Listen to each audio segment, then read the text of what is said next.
What up? We're live now.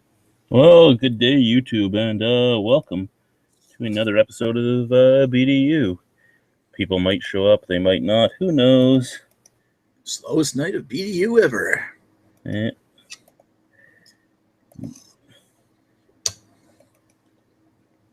Why won't that work? Okay. So I'm trying to copy something here, and it just refuses to copy. It refuses to. It's like, fuck you, albino. I ain't copying. It's anti-albino racism. It seems that way, man. It seems that way. So, we are going to do our usual chit-chat about beer and other such things. There's not many beer topics that actually came out this month. Well, this week, I should say. Really, not all that many. So, there isn't much to talk about, but we're going to talk about it anyway. And it might just be me and Nick talking about it, apparently. We'll make it work. I did send the link out to the usual group of people. And yeah. We'll see what happens. Okay. Won't talk about that one yet. So what are you going to be drinking, Nick? I am drinking a bottle of Gahan 1772 IPA. Nice. Can't go wrong with that one. What are you drinking? I think I'm going to drink a can of something I picked up just today. Ooh, fancy. Which is this, the Hopping Mad Cider Radler. What? That's weird. It's apple cider with grapefruit juice. Apple cider with grapefruit juice, and do they call it Hopping Mad because there's hops in it too, or? It's Central City's Hopping Mad. So, yeah. You said you had this, didn't you? No, you had the regular Radler. Yeah, I've had the Central City's regular, the Red Racer Radler. It was not that good. Yeah, well, this is their cider Radler. Yeah. Interesting. Well, you'll have to let me know.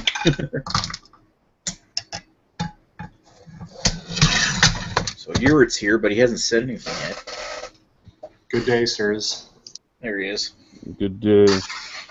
You can always trust Ewert to break the monotony.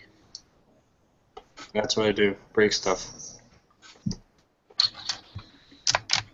Break stuff like Limp Bizkit. Oh, persona non grata is here. There's Mr. Retired Beer Tuber. What is going on, Lisa? Not much. How are you guys doing? Oh, peachy keen. So, Ewert, what are you drinking tonight? Aqua like usual? Nothing at the moment. Who knows? I may get into something. If I do, you guys would probably ignore me anyways, but that's fine. And how about yourself, Lisa? I'm about to get into Wilcox Black Hops IPA, apparently. Oh, nice, sir. Cool. Nice. And like I said, I'm doing Hopping Mad Cider Radler. Oh God, sounds horrible. I'm rocking a Gahan IPA. Nice.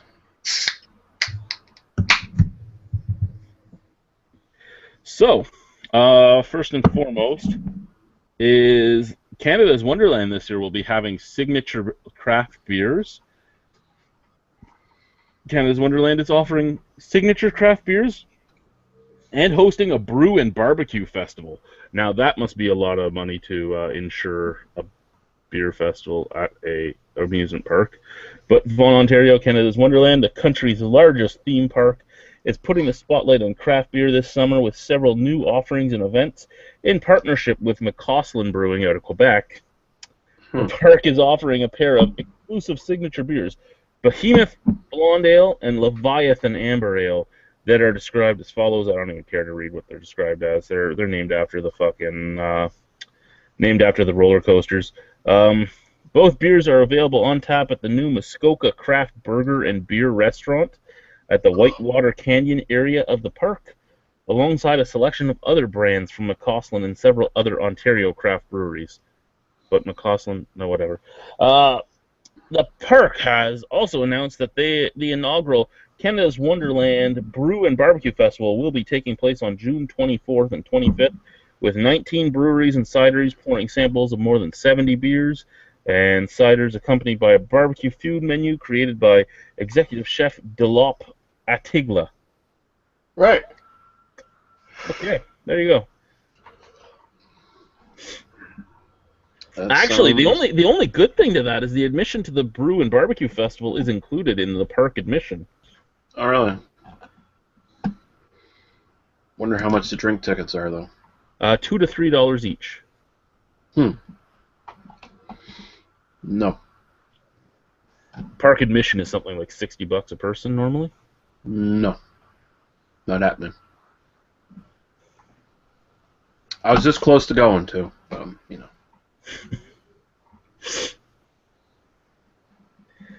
Osthouse is releasing a collaborative ale with Jopen beer.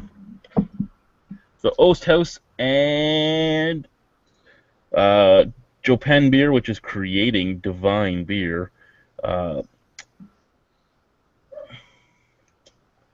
Jopen beer is from the Netherlands. They're making a Harlem Globetrotter beer. I had that. Have you? Yep, I had it last week up at Hamilton, actually. It's a Coit. Oh, it's a Coit. Yeah. Well, they call it. They label it a Gruit, but yeah, Coit's probably a better description. A Coit is a Gruit in theory. It's just the Dutch version, so a lot higher in like oats and stuff instead of botanicals. Yeah, it was really tasty actually. I liked it a lot. And then later, you had had the entire Harlem Globetrotters. They thought he was tasty. They liked him a lot. Oh boy. Insert stereotypical joke here. No. I'm going to have to find out where I can get it because I kind of want to try that, to be honest with you. It made its debut at Session Toronto. It'll be at WVRST. Oast House have it?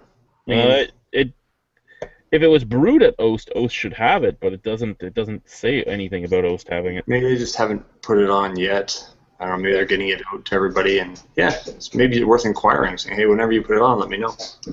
Yeah, I'd go out to. I can get my wife to take me out to Niagara on the Lake. I'll have an excuse to go out there, run in there, have a brew, run out. I'm sure Oast House intended to originally have it available at their location, but even they couldn't justify selling it for $14 a glass. So, actually, glasses of beer at Oast House are fine. It's when you take the bottles home that they're expensive. If you're just drinking at the bars, like at the tap room, all the Niagara on the Lake places are worthwhile. I mean, even the Exchange is cheap to drink at the tap house, but to take anything home from any of those places, you're looking at over $10 a bottle. Stop defending them, Chad. You're like a battered wife. Yes, you're right. Stockholm Center. St. Thomas, Ontario, Railway City Brewing has announced details of a new core brand that is being launched this week. Crew Craft Lager is a 4.8% ABV golden lager. So I'm going to hope that that's at least better than the Southern Draft they had. Crew Craft Lager will be launched at the brewery tomorrow, starting at 7 p.m. with.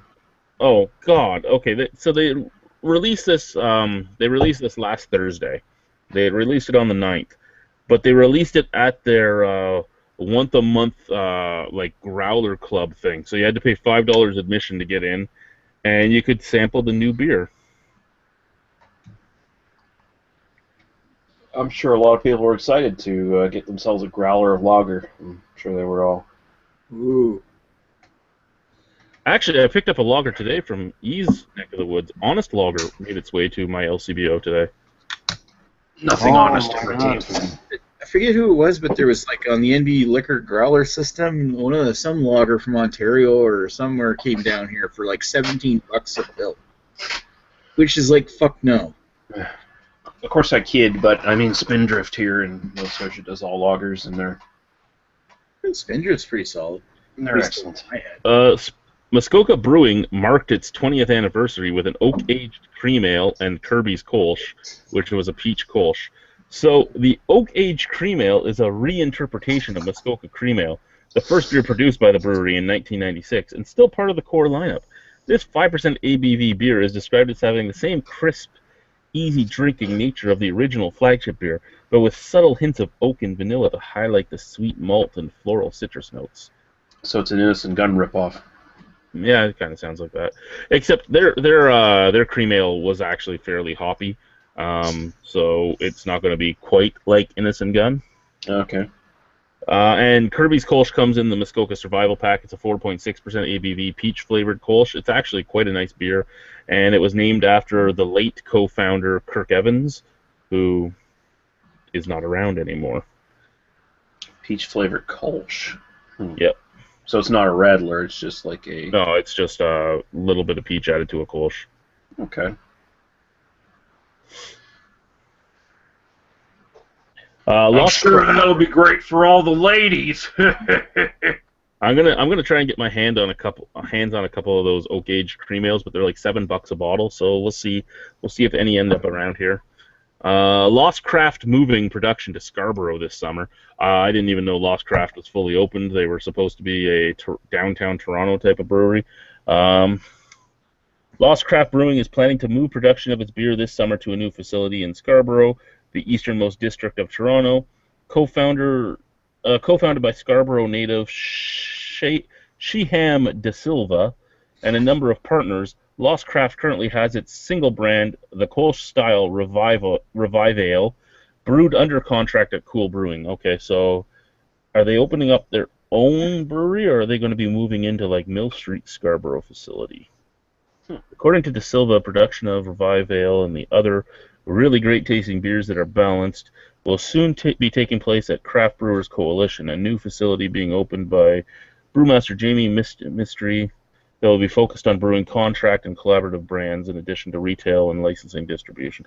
Okay, so he's going to be brewing at this brewery that we talked about a while ago that was being opened by Jamie Mystery, who used to be a brewmaster at Amsterdam.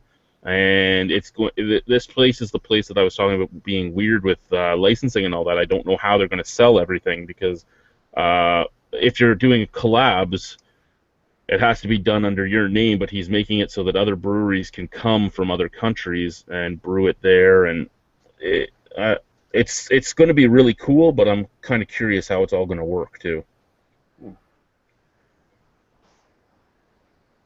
But that place is actually pretty cool in my mind. He's already talked about bringing in breweries from Scotland and Egypt and everything, just random craft breweries to come and brew their craft here in Canada so that people could try it without them having to pay the tariff to bring it into the country. Bring on tenants of Scotland. Yeah. Shiretown Beer is supposed to be reopening this summer in northern New Brunswick. Ooh, interesting. We still have a bottle of their brown ale sitting in the back. Charlotte, New Brunswick. The Atlantic Canada Beer Blog reports a northern New Brunswick brewery that closed down last year after 4 years of business is being revived later this summer.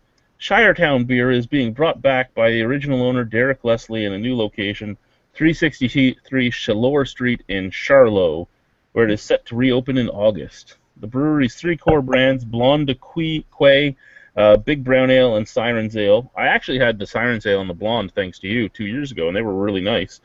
Are expected to return and will be available in bottles in the brewery's storefront retail store. Cool. I actually missed their Big Brown Ale. That was a decent, one of the better browns.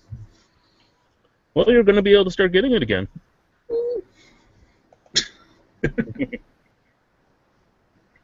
Oh, hey, Bose is named the official beer partner of Ottawa for 2017. God. Okay. At a press conference held yesterday, Ottawa Mayor Jim Watson announced that Bose All Natural Brewing has been named the official beer partner of Ottawa 2017, the year-long celebration of Canada's 150th birthday taking place next year at the capital. The partnership will see Bose flagship Lug Tread offered as the official beer at licensed Ottawa 2017 events, as well as a series of collaborative beers from Bose and other breweries across the country, including Ottawa's Big Rig Brewery and Kitchissippi Beer. You'd think that they would use all Ottawa breweries for this and not from around the country. Well, actually, you know what? I understand. It is Canada's birthday, so maybe. Bottles of Lugtread will soon feature a branded neck tag for Ottawa 2017, just in time for the brewery's 10th anniversary on July 1st. All right. No special appearances by Tom Green or nothing like that? No, I don't think he's allowed back in Ottawa. Oh. I think they're glad that he left. You know, you left. Nobody had lesbians painted on the front of their cars anymore. The Slutmobile. Yeah, there was no more plaid houses. There was What's wrong with it, Dad? It's two women and they're in love. Come on, Dad, just get in the car. I'll drive you to work. Anyone else want to ride? I'll drive you too. And then he's waiting at the bus stop and he drives it down there and people who know his dad see it. It's awesome. Brasserie Duc de Bdu, now open in Eastern Ontario. So this is in Embrun, Ontario. I don't even know where Embrun is, and I mean I'm from Eastern Ontario. Just over a year after it was launched as a contract brewery, Brasserie Duc de Bdu has opened its own brick and mortar operation in Eastern Ontario. Okay, it's a community. Wow, I don't know where it is, and it's just southeast of Ottawa. I probably. Wow. Okay, my dad actually probably lives near there then. Anyway, the brewery officially opened to the public on June 3rd and is offering a selection of brands in its retail store and tasting room, including the flagship Tuc Doré Pale Ale, Simcoe Bay IPA, and Gugamis Red Ale. Retail hours are from 11 p.m. until 6 p.m. on Wednesday to Saturday. Why must every brewery have a flagship? Is that requirements to opening a brewery? Oh yeah, you gotta have your big brand, man. You have to have the golden toque or whatever the fuck it's called there. Brown toque means shit toque. Shit toque. Yeah. Southeast of Ottawa, you could probably see Guy going down there. Yep. The shit toque is very good. Call it the Well, Duke. it is right in a francophone community, so Guy will fit right in. Call it the You'll actually understand what he's saying. Call it the Dookie Tookie.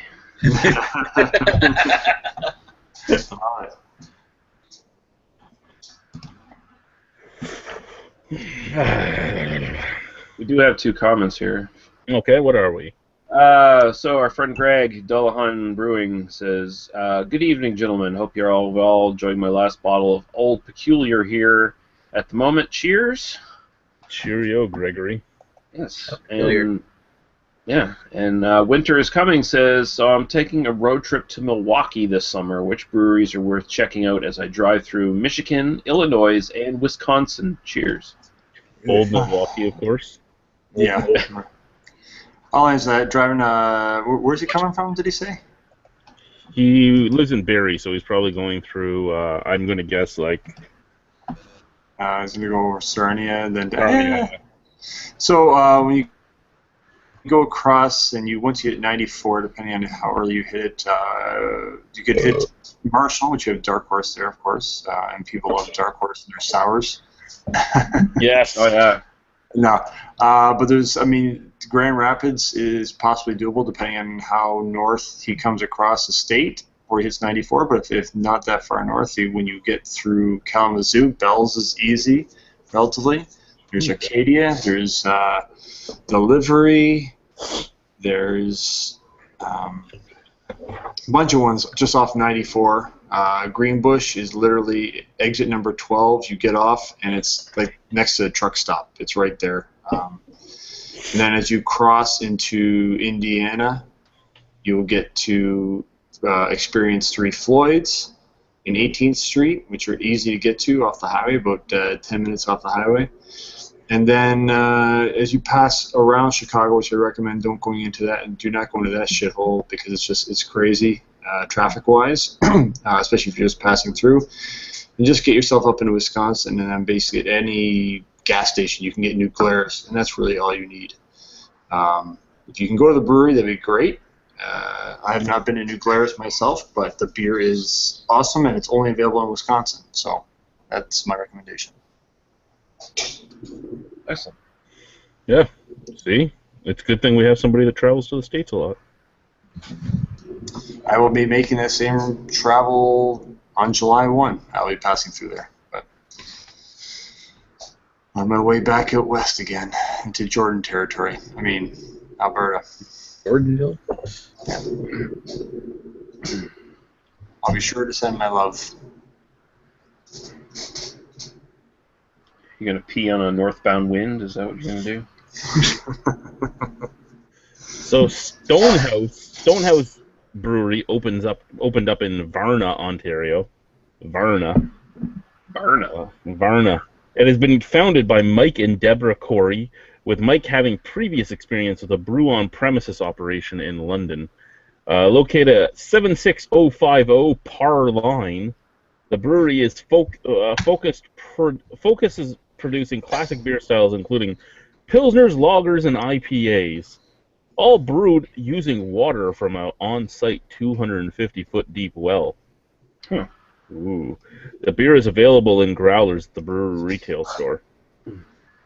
See, it sounds like an attractive thing to say, oh, well, we got our own well that we're brewing our beer from and all that stuff. But then I recall our good friends over there at Bavaria there in the Netherlands or whatever, who make all those shitty beers, and they always talk about in their cans about how we use our own mineral spring water from our own well or whatever, and most of your beers taste like shit.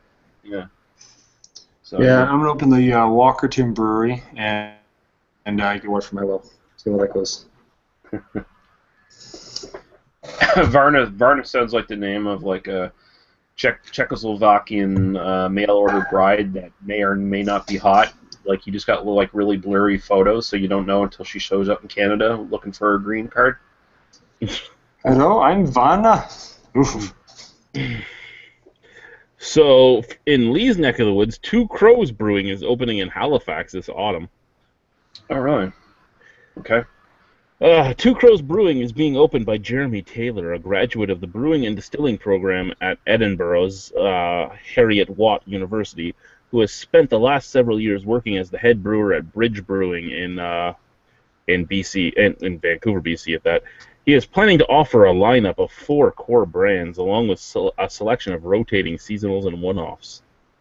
I was going to say, I think someone at what brewery is it? I can't remember. It's one of the new breweries that opened up here in Halifax. One of the brewers is actually a graduate from the Niagara College. Rob Daggle? No, it's a woman. Rod did Siebel. Yeah, and it's a woman, a female, but I can't remember who it is. But yeah, so those people are spreading out and working at breweries. So. Well, the guy that I talked to, Josh Easton, that's supposed to be opening up a brewery in Welland. He's trying to find a brick and mortar building to open up his brewery in Welland. He when he left the college, when he graduated, he first went to Korea. He was brewing in South Korea, and now he's come back to brew in Welland. Nice. Anyway, this Two Crow sounds interesting. I know we have the Split Crow pub in Halifax, and Radar. they used to be called the Spread Eagle. Yeah. No longer. Speaking of Spread Eagle, Radar. Yeah, but they have the John Shippey beers made there at the brew pub. Nice. Good day, Radar. Good day. You drinking anything, Radar? Bitburger. Bitburger. Ooh, Bitburger. That's all that was left in the fridge. I'm too poor to buy more beers. I have to start sending Vince beer mails. Yeah. So Wellington is in the news right now for their Welly One-Off.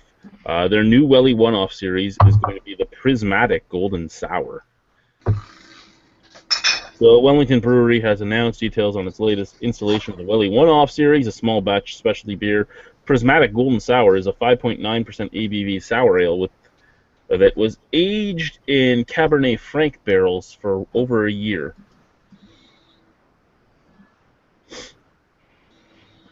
It'll be available starting on the 17th of June in a limited run of 750 milliliter bottles.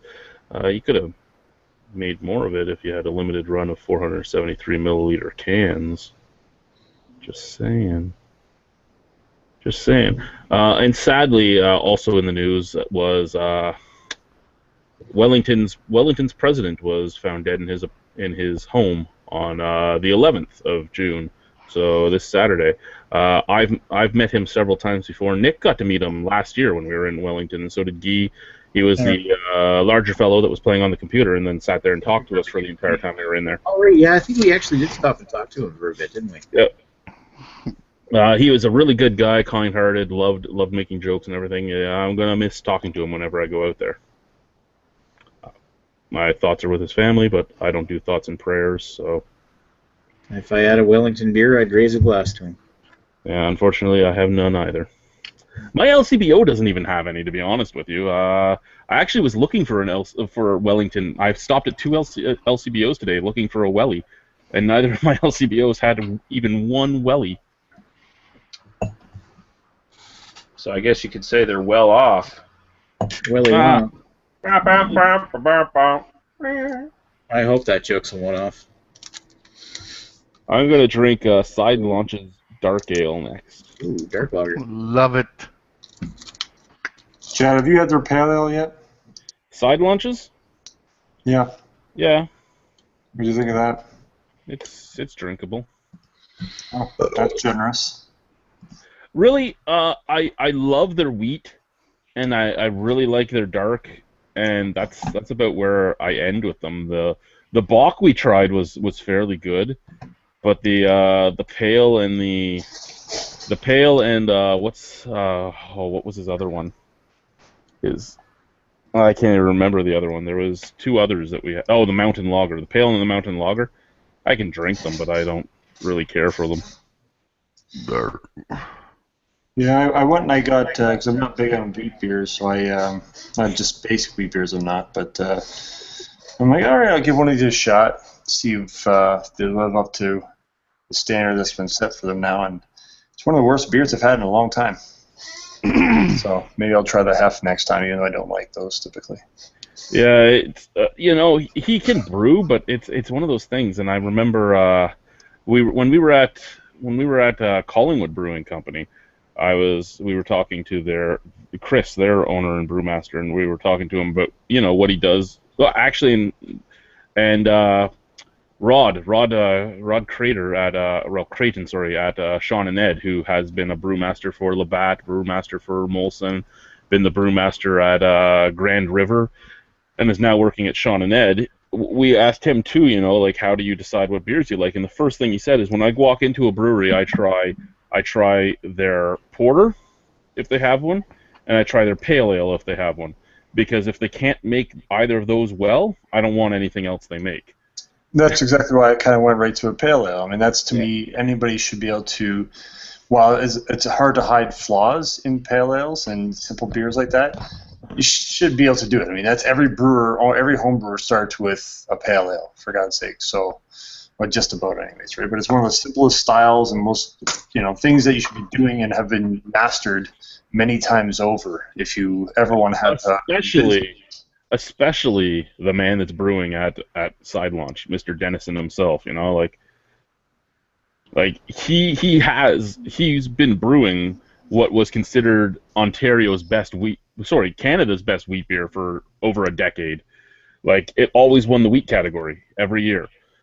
And then he goes out and he does that pale, and you didn't like it at all. I think I gave it a 5. Like, I'm like, I can drink it, but why would I want to? Here's another question. How many wheat beers was this going up against?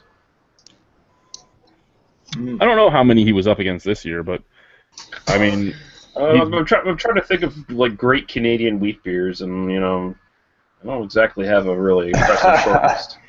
That's good. Good point. Pickering's Dooryard, Sir John A. Honey Wheat from. Yeah, that's not really saying much. It's like saying, well, here's the guy who brewed the most impressive lager with a turd floating in it. Good job. Good wonder. I mean, it's like Turd- it's like submitting for an alt beer, you know. Where's Joe?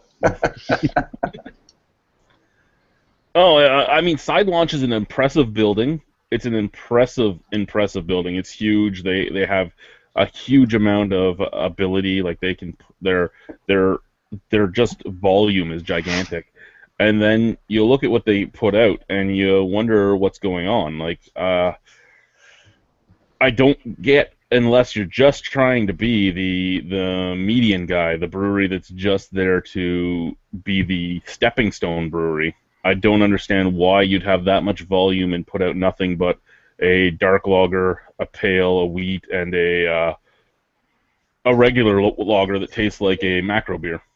Because they're set up to make money first, rather than doing it for, you know, what a lot of guys get into it for. Now, that's what's changed with a lot of these things. It's the new thing to do. Bankers are throwing money at these guys because it is like the most, you know, the most rapidly expanding market at the LCBO. Is popular. People are going to these things, and yeah, you know, this guy's got a background in it, so we're going to give him, you know, $2 million to start a brewery and to buy all your equipment. And so basically at that point, hey, we're going to make big batches that we're going to turn, you know, people are going to buy a lot of. Well, I guess if you want to do that, but God, at least get a pale ale done right. It's those things too. Like I'm not bashing them for doing it. If that's what you want to do, that's what you want to do. But I just have questions on things like longevity of a brewery like that, because we all know that brand loyalty is going down the toilet. So what's your longevity of being the bridge brewery? Can you stay afloat making huge amounts of money for forever that way, or will you have to actually change? I really don't know. And even if you could stay that way, are you going to still stay afloat making the same profit while other breweries are getting bigger and slowly lowering in quality or going safer and everything as well? I mean, like you have Bose, which used to be very experimental, being pretty much a safe brewery now, and then you have Side Launch that just opened recently. Can they compete with somebody like Bo that's already everywhere? Well, one thing they have going is that it's Ontario, so you know we're going to have a lot of those guys. We're going to have some small guys that do some really interesting stuff. But it's not like the U.S. where they're popping up around every corner. Distribution is good, and you're going to get people doing all kinds of stuff. These guys are going to capitalize on the restrictions within our province and a exchange rate that prohibits and duties and stuff that prohibit people from really going over and seeking out other stuff or making efforts. So it's true. Like 2 years ago, you would go across the border any day, and now at like $1.30 exchange rate, it's, do I really go across, or do I find a new brewery that I haven't tried before and hit them up? Yeah, and that's the other thing too. I mean, there is a boom right now in our province. So you want to seek them out, but it's just like, okay, yeah, they make a good hef, but I don't know. It's just, you know, you'd like to see these guys getting more experimental, turning over more stuff, doing more small batches with all kinds of fun things. You know, you can chase flavors and, you know, inspire us a little bit. If you just want to provide us with, you know, solid to average beer, well, fine, that's great. It's like you said, it's a bridge or it's a standby, but it's not going to inspire us to go out of our way to get it, you know. So how long can they sustain that model? Yeah, they went out and they won an award with a triple at the Canadian Brewing Awards, and I started asking around, and there's a lot of people in the brewing industry that didn't even know they made a triple. So it's just one of those things, like, was it only made for the award ceremony? Or is it being released later on? Is it being aged right now? What's going on with this triple? When will I see this triple? Because that would actually intrigue me more than their mountain lager, their dark lager, their hef, their pale, and their bock. If a brewery only makes something for an award ceremony, that's fucking bullshit. They shouldn't be eligible to win an award. Excuse me. That's fucking stupid. Like, you're a brewery. You're supposed to be selling commercially to people. You're supposed to be rated on the worth of the product you're selling to people, not shit you're making exclusively for a fucking award ceremony. Now going down to smaller breweries, because like I said, the scope of the Side Launch Brewing Company was massive. They had a very impressive building. But then you go down the list and you go to smaller breweries. There is the Half Hours on Earth, who I was lucky enough to try some of their beers. Their beers are fucking awesome, and they're very experimental. I was looking at what they have right now in their bottle shop, and they had 4 different brands, and they were all funky beers and all that, except for one another blend. And their beers range in price from $5 for a 500 milliliter to $7. Like, that's fucking amazing prices too for what you're getting. I'm super excited about that. And then I found a new brewery out in Port Stanley, so in the London area near Christie's family. I'm going to have to go out there and try them.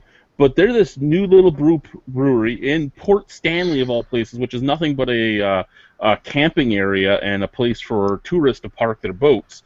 And they're making all gruits and sours and quoits and just this huge list of beers that you would never expect to come out of a tourist area.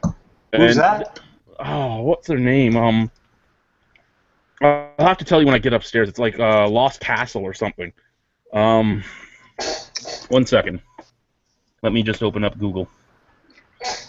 Coit's a really weird name, by the way. Last Castle. Last Castle. Coit sounds like something you use to cover your taint up with. You might.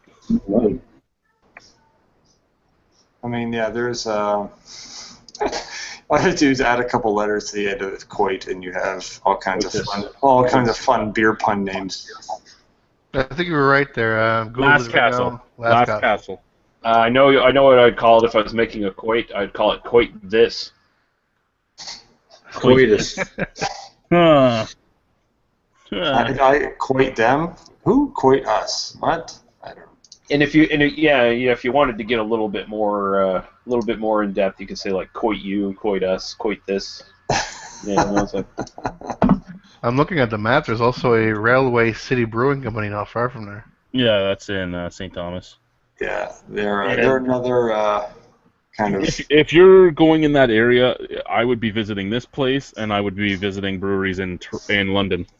Yeah, you know what? Yeah, you're right, Chad. This is wow, interesting. Yeah, like a Juniper Goza, a Wild Pale Ale, Farmhouse Ale, normal stuff there. But then you get into their other weird stuff, and you have a barrel-aged sour fruit beer,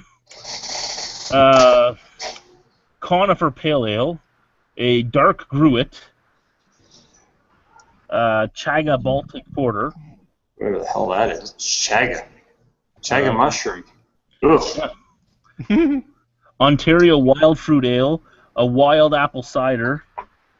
Like, this is stuff I would not expect to see in just a regular little brewery in a very tourist-esque area. So I'm really intrigued by what they're offering. You know what it sounds like? It sounds like they were like, yeah, we're going to be a regular brewery, guys. We got all kinds of beers on the go.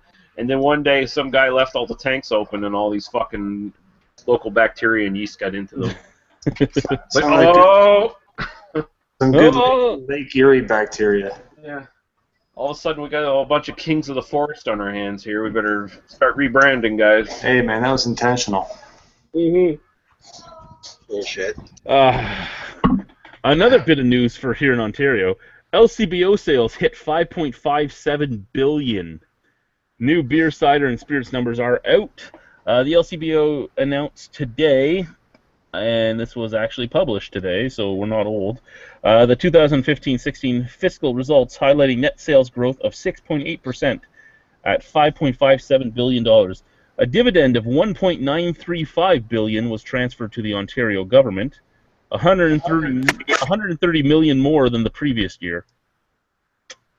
Ontario craft distilleries continue to see strong sales growth, up 63.7% to 3.7 million. Ontario craft beer sales hit 69 million, up more than 35% over the previous year. And Ontario craft cider saw an increase of 54% to 5.1 million. So just thinking of that, right? So that's 69 million plus 5.1, so we're at 74 plus 3.7, 77 million of 5.57 billion is Ontario craft stuff. So that's just how much of a small drop in the bucket the craft industry is here. It's only going to go up. It will only It's go only up up if to the 60. government. It can only go up if the government allows it to continue to grow. Yeah. And the government allows the LCBO to basically be the only game in town and strong arm everybody and make them pay money to get shit on their shelves. And all these numbers came from the LCBO, and then there was a big thing about how the government is great, how the government is grateful for its $1.935 million, and how growth will continue, we hope, under our strong leadership. This is from the CEO, George Saliers, and he is also the same guy that's basically said he wants to bring in more macro beers and more macro products. However, at the same time, you're bringing in more of this stuff, and again, we're only seeing like 74 million of the 5.57 billion coming from the craft guys. So the macro stuff is where they're making their big money. Yeah. No, not surprising. Chad, I found a beer for you and your wife to do a dual review on. My bitter wife. I actually did that with her. I thought for sure it would be a coit. Oh, you Jesus. Did you say a coit? Coitus? Shit, yeah, Greg missed all that. Oh, look it up. You think you'd be on the ball with that? I know what a coit. I just don't get. Is that a name of a beer or something? It's a beer style, a quite. Make it unalcoholic and call it coitless. You guys be ashamed of yourselves. This is supposed to be a nice family-friendly chat, and you guys have just ruined it. Especially you're old enough to know better. Well, I reviewed a beer from Ridge Brewing Company, not Bridge, but Ridge Brewing Company in BC, and it was called Chupacabra, which is a goat sucker. It's a Mexican. Well, it is Mexican. So It's like the Mexican Loch Ness. It's completely fictitious. It's a fictitious. Yeah, I got news for you. It's not real. No, I know, but so the beer was called Chupacabra, and again, it means goat sucker. And I was doing my review, and I'm like, us Irish people, we don't suck goats, and I was going off on it. And the owner actually sent me a message, and he's like, hey, it was only called that because the BC Liquor Board turned down my original name, which was Harry Donut. He's like, they said it didn't fit their responsible drinking. Like I said, I have a Harry Donut. Why can't I call my beer a Harry Donut? I wonder if you can get away with calling it like Balloon Knot or something like that. Like I wonder if that would pass through the censor board. Balloon Knot Rye Pale Ale or something. Balloon Knot Brown Ale. Rusty Bicycle Wheel. I picked up a beer at the beer store today that I thought you would be very impressed with there, Lee, and it was from Taps Brewing Company. It was their Rye Knot IPA. I just was really, really impressed to walk into a beer store and see a Taps beer sitting on the shelf. Not impressed. Sorry. They can make why not? Rye Knot? No, fuck off. I'll tell you Rye Knot. Being offensive to Japanese, by the way. Rye Knot! Rye Knot! No, your beer's shit. Well, yeah, I feel like. I'm offended. Oh, Lee, I gotta unfriend you, otherwise you were just gonna unfriend me. Sorry. I'm offended by that statement as well. Off now. Well, the Bitburger's gone. No, that's offensive. That hurts. I only had 2 beers left in the fridge. Bitburger, and now I'm drinking the last one. Let's say, what the fuck is this? Czechvar. Oh, you're drinking Budweiser. Yeah, you're drinking Bud. Is You're it? drinking the real Budweiser. Budvar. Real Budweiser. Yeah. Budweiser. I'm just reading about it now. They had a license agreement with Budweiser. It's not the same company. No, it's because it originally had the name, and Anheuser-Busch's Budweiser basically took the name, and they make it. Anheuser-Busch stole the name and then sued them, and since they had more money, they won. Yeah, so it has to be called Czechvar over here. It's still Budweiser over here. Over there, yeah, that's what I'm reading now. So. It's good beer. In Europe, it's called Budweiser Budfire, and it's because Budweiser, like the Budweiser Budfire is the original Budweiser, and basically the Anheuser-Busch crap is a copy, but it's no longer even really a copy anymore because of how much it's degraded over the years. Is anyone else experiencing deja vu right now? Because I could have swore we all just said that like a minute ago. No. I'm just saying it right. Oh shit, is Ethan here? I'm just saying I'm now drinking Stiegl Radler. I found an LCBO that had 50 of them, so I bought like 12. Did you know that's a mixture of juice and lager there, Ked? Yep. I'm drinking a fresh as fuck Garrison IPA. Fresh? Garrison Imperial IPA. Is it really fresh? I've had some fucks that have not been very fresh in my past. Yeah, well, things you did before you met the rest of us. The clean. She's not very clean. People. So we've all drank Radlers. She didn't wash her legs. And we know that lemon and grapefruit are normally used, and there's the raspberry one. Is there any other fruit juices you'd like to see in a Radler? Penis. Penis Radler. No, thank you. I'd like to see lime juice. See, I think orange juice would work. Get some fucking earbuds. I think that orange juice would work really well, and like Flying Monkey's Orange Mungus proves that. But I think orange juice and grapefruit juice work so well, and lemonade works so well. I think orange juice would be a great change. I mean, there's one of them out on the market. There's the Sweetwater or Squeeze, but I wish to see more orange juice ones. I want to see some pear ones. I've had a pear one. It was good. I haven't seen that. Pear's something I don't think of much because you have the pear ciders and everything, and that's about where my pear thought ends. But you're right, like pear juice would work really well as well. What about gooseberries? Let's just get a gooseberry Radler going. What about dingleberries? Dingleberry Radler. Dingleberries. Oh, Barry Radler. What a quite berries. It's quite the Radler. An oat juice Radler. How about a blackberry Radler? Yeah, that would be cool. That would look good too. Mm-hmm. Black currant. That'd be good. Is there enough juice in a black currant though? I don't know, but they make meads out of black currant. So if they True. If they can flavor up a mead, they can flavor up a freaking Radler. How about a cranberry? Cranberry. Yeah, or like grape Kool-Aid Radler, that'd be good. Grape Kool-Aid. Tang.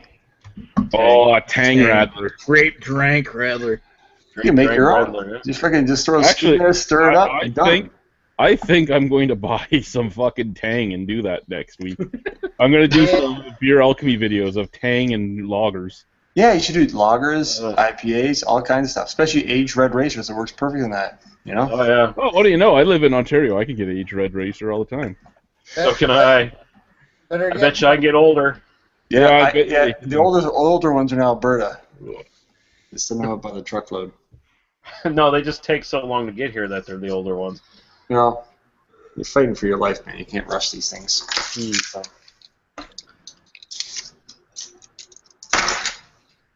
You don't want them too fresh. I hear you get gangrene.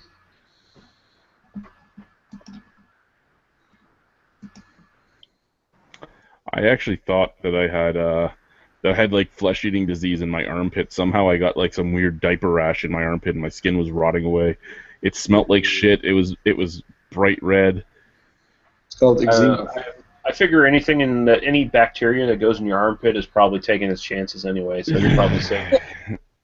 I ended up having I showered for like a week with fucking Selsun, which is my antibacterial soap I used to use when I was wrestling. And fucking putting diaper cream on it because I still have diaper cream from when Annika was in diapers. So it was probably not a smart thing to use that diaper cream either because it's probably 2 years old. But still, I did. And yeah, it went away. So I'm okay now. I think the story became fictional at the point you said that you had a shower. Did I what? I had a shower? Well, I have a shower. I do a lot of beer reviews in the shower. I think that's your only reason for showering. It's one of them, yeah. But then you pour stout on your head. That probably is where the flesh-eating disease comes from.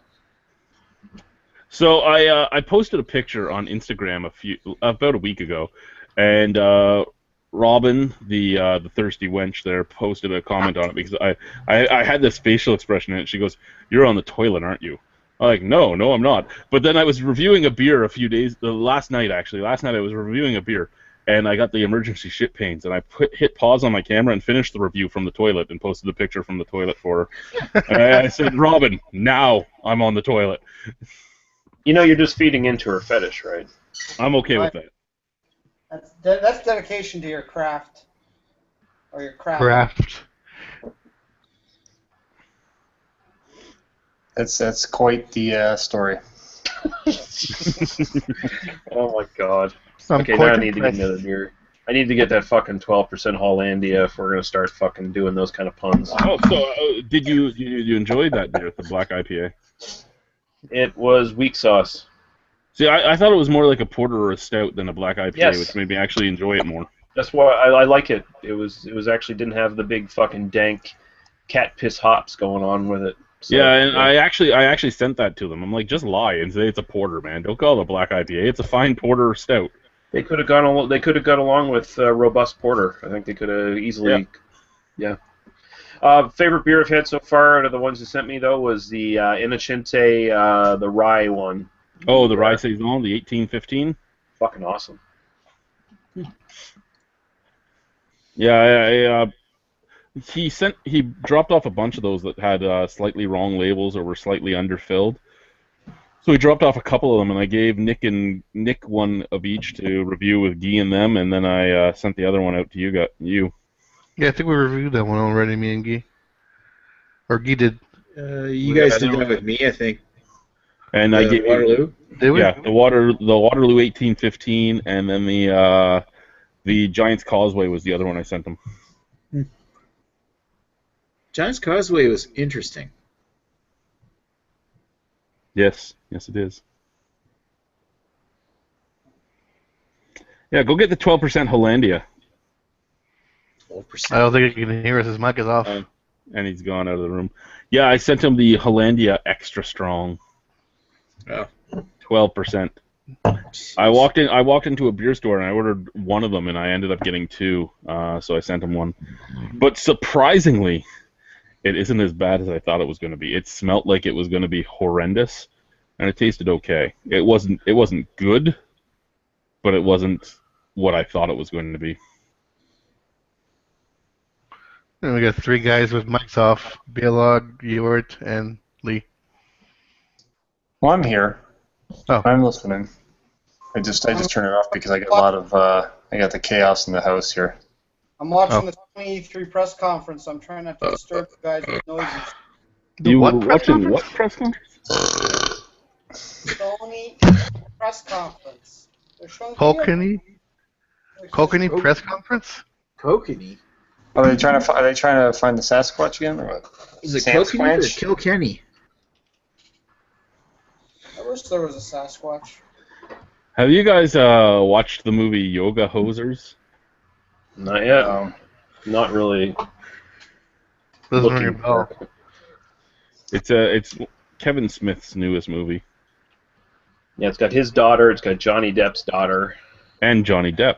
and Johnny Depp, in one of his shittiest roles ever. It's no wonder Amber Heard lied about being beaten by him and is divorcing him. Just putting that out there. you think she made it up? Yeah, I think she made it up. Everybody knows that Lee loves Johnny Depp and will not let anything be said, anything bad be said about him. I've just seen too many trustworthy accounts of what their life apparently was like from friends. So Yeah, I'm not saying I completely believe you either. I'm just, especially with her history. yeah, of course they're both probably pretty nasty to each other, but whatever. But yeah, no, I don't want to see Yoga Hosers. I am waiting for Moose Jaws though. I do want to see Moose Jaws. That sounds so stupid that it's actually worth watching. What is Oh my fuck! Is that the 12% Hollandia? God damn, yeah. I was just saying while you were gone that it smells like horrendous ass, but it actually doesn't taste as bad as it smells. It smells. It actually smells more malty than Fax 10%. I'll give it that. Smell it out of the can, though. Smell it out of the can. Oh. Well, no, you're getting the metal mixed with it there, and that really don't work. Oh my god, that smells like these cans are like from like the Soviet bloc or something, like before the wall fell, and they don't have the wax in them or some shit. Oh, Bavaria. Ugh, gross. Cans that you can't crunch. But this smells like a really bad, sweaty ass fucking Vitamalt or whatever, like some sort of just malt drink. Horlicks? Maybe.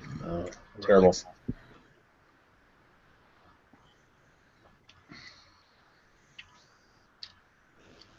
Ugh.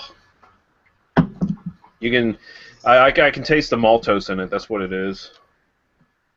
Because they say they put maltose in this along with regular barley malt, so they're putting the extra maltose in to up the sugar content and get the alcohol higher instead of doing the chip the ice away bullshit. And yeah, you can taste it, all that residual sugar in it. It comes off tasting like in between like malt beverage and fucking apples or white grape. I got some like Werther's Original in there too, some butterscotch. Yeah, that's where the malty kind of thing comes in. Yeah, it's not. It's not as bad as I thought it was going to be. It's better than Fax 10%. I'll give it that. Yeah. Actually, I said it was better than like Dog Bite, Earthquake, Hurricane, Fax 10, Crest Super. So it already is actually doing okay. Bavaria Extreme, which is also made by the same company, better than that. You see, I'm not getting any alcohol stringency, and it's not super. No, sweet, and that was the thing that I was amazed with. Yeah. It smelled like it was going to make me die, and then it didn't taste all that bad. I was actually impressed. I gotta be careful. I gotta remember that's 12%. That's basically I'm basically drinking canned wine right here. I actually saw canned wine at the NSLC the other day. I saw canned wine today. Were they in like little 235s? Yes. Yeah. Pinot Noir. We had Pinot Noir, White Zinfandel, and another red. I think just a rosé. Yes, it's just the right size to pour into your oversized wine glass. It's just like a perfect wine glass of canned wine. The LCBO cashier was looking at me funny as I was looking at these with a weird face. She's like, "What?" I'm like, "I've never seen that before." They were up at the cash. Yeah, they were like those point of sale last minute things. Yes. And she's like, "Yeah, you should see some of the things coming in the next few months." I'm like, "Okay." So we can't have beer sold at grocery stores because it's not good for think of the children, but we can have little tiny cans of wine. Yeah, that are really like colorful and attractive looking. That look like energy drinks. Yeah, and can be snuck anywhere because they're tiny. Yeah, you can keep them in your jacket with your Molson cold shots. Yeah. I didn't even look at the price though. I forgot to look at it, but I was. I don't think they were all that expensive. I mean, wine itself isn't really all that expensive. So you think this is probably just going to be cheap wine, might even be carbonated cheap wine. So it's probably just like coolers. So. Yeah, we thought the same thing about beer for a long time, going from craft bottles into cans, but it's a better container, it's a better vessel. Mm-hmm. Although the only difference is you probably don't get the same potential for aging and maturity in cans with wine as you would with bottles. But then again, you also don't take the risk of it. You could get cans of wine instead of boxes of wine in the like plastic liners. You could get like a liter can of wine because you have crowlers. It's just looking at like a 230 milliliter can. I'm like, what the fuck is this? That I think even there that would be something that wine enthusiasts would definitely not be attracted to, because with them And yeah, I'm just going to generalize here. With wine enthusiasts, I think even the aesthetic value of the bottle is even more important to them than it is to beer drinkers. I think there's just so much more tradition behind it. I think with beer drinkers, the major problem with a can isn't as much aesthetic value as perceived perceived value, I should say. Well, yeah, Because that too. They all think, well, not all, but there's a big belief that if it's in a can, it should be cheaper. And I mean, if a wine drinker saw wine in a can, especially a wine drinker who's used to drinking good wine, I mean, they're immediately going to think this has got to be an inferior product, and to be fair, it probably is, at least at this point, unless the can thing catches on, and then you start seeing like really great wines put in cans. But I mean, I think the general thought is going to be, first off, it's not in a bottle, does not look right, does not feel right to me. Second, it's in a can, it must be cheaper, it must be inferior, it must be something they're marketing to those classless beer drinkers and cooler drinkers who are beneath me. Now, I mean, as weird as it was to see 230 milliliter cans of wine, think about seeing like a 100 milliliter can of spirits. Wow. Well, they have 50 ml bottles. What's the difference? You're just talking cans?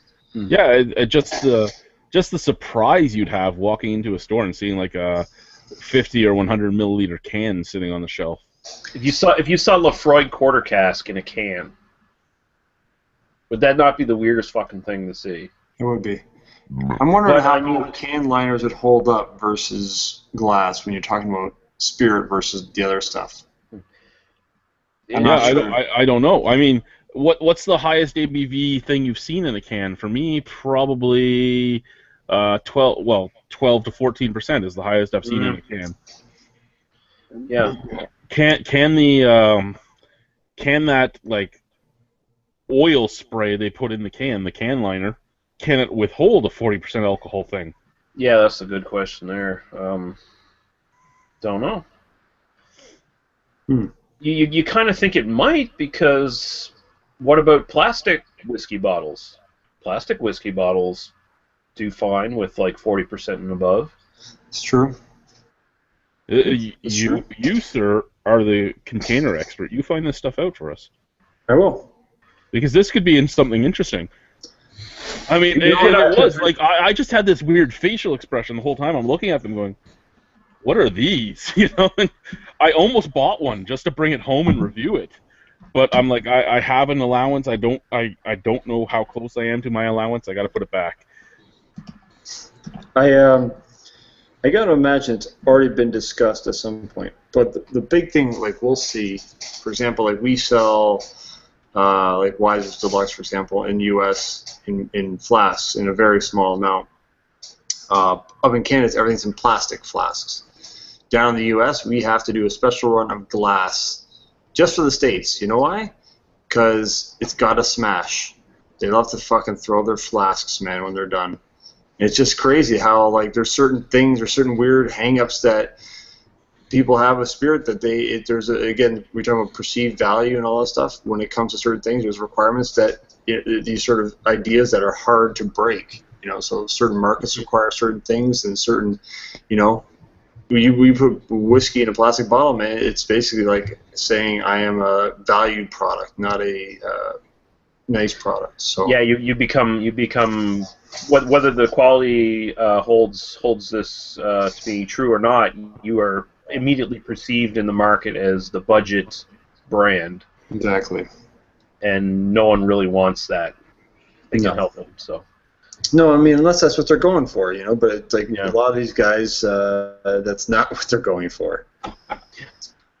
You know, Otherwise, it basically says that, you know, my job is pretty pointless because I'm marketing a budget brand, and you know they don't want that. yeah, and then there's the logistics of like putting in canning lines and stuff. I mean, they're not as expensive as they used to be, but I mean, still, the idea of like a spirit company of some sort putting in a canning line all of a sudden, and especially on a market that's probably not going to accept cans. Yep. Anyway, it just doesn't make sense. Yeah, I would definitely say that in the industry I'm in, we're very cautious about anything we do, almost too much, where you get craft beer guys, they'll just like, no, we're just going to do this thing. We're just going to do a small amount. We're going to call it whatever, some crazy name, give it a crazy label, and if we never make it again, we never make it again. Yeah. If it never sells, it never sells. For us, it's like everything's so cautious. Well, I that would have it's- expected that the wine industry would have been just as cautious. That's why I was so surprised to see this little tiny can. Yeah. It almost feels like it's not really the wine industry. It's more like someone who is buying from the wine industry and canning, almost. Or Possibly. Yeah, they're buying grapes and they're trying to get It could trying be to create a like niche. contract winery. yeah, because I've seen in the States where they have not in cans but little tiny glasses. So like these things where you can take to a park where it's actually a plastic. It's almost like a little stemware thing, except that the stem is actually there's still some liquid in there, but it's got like a little foil top and stuff, and that's like $3 basically. It's like for a little glass of wine. You just get a 4-pack at the grocery store and drink it wherever. So there is a market for it. yeah. Next, I'm going to drink a 12 Minutes to Destiny Hibiscus Raspberry Lager from Flying Monkeys. Basically drink in public. Oh, I wouldn't have guessed it was from Flying Monkeys just by looking at that fucking label. Holy shit. 10-color label there. Well, you know what? That's one thing they do really well is making sure everybody knows it's theirs. Yeah, they brand themselves very, very well. And they also put verbal diarrhea on every fucking label. It's amazing. Yeah, actually, the little bottles have verbal diarrhea, as you call it. I love that the hibiscus raspberry is just so hibiscus raspberry. That's a But the beautiful small bottles don't have as much room to do their verbal diarrhea, but they make sure there's a word on every inch. Yeah. Fucking beer. But yeah, it is a beautiful beer. I bought a 6-pack of this way back when last summer to review at Simon's Pool. And we reviewed it, and we loved it, and it wasn't at anything near me ever again.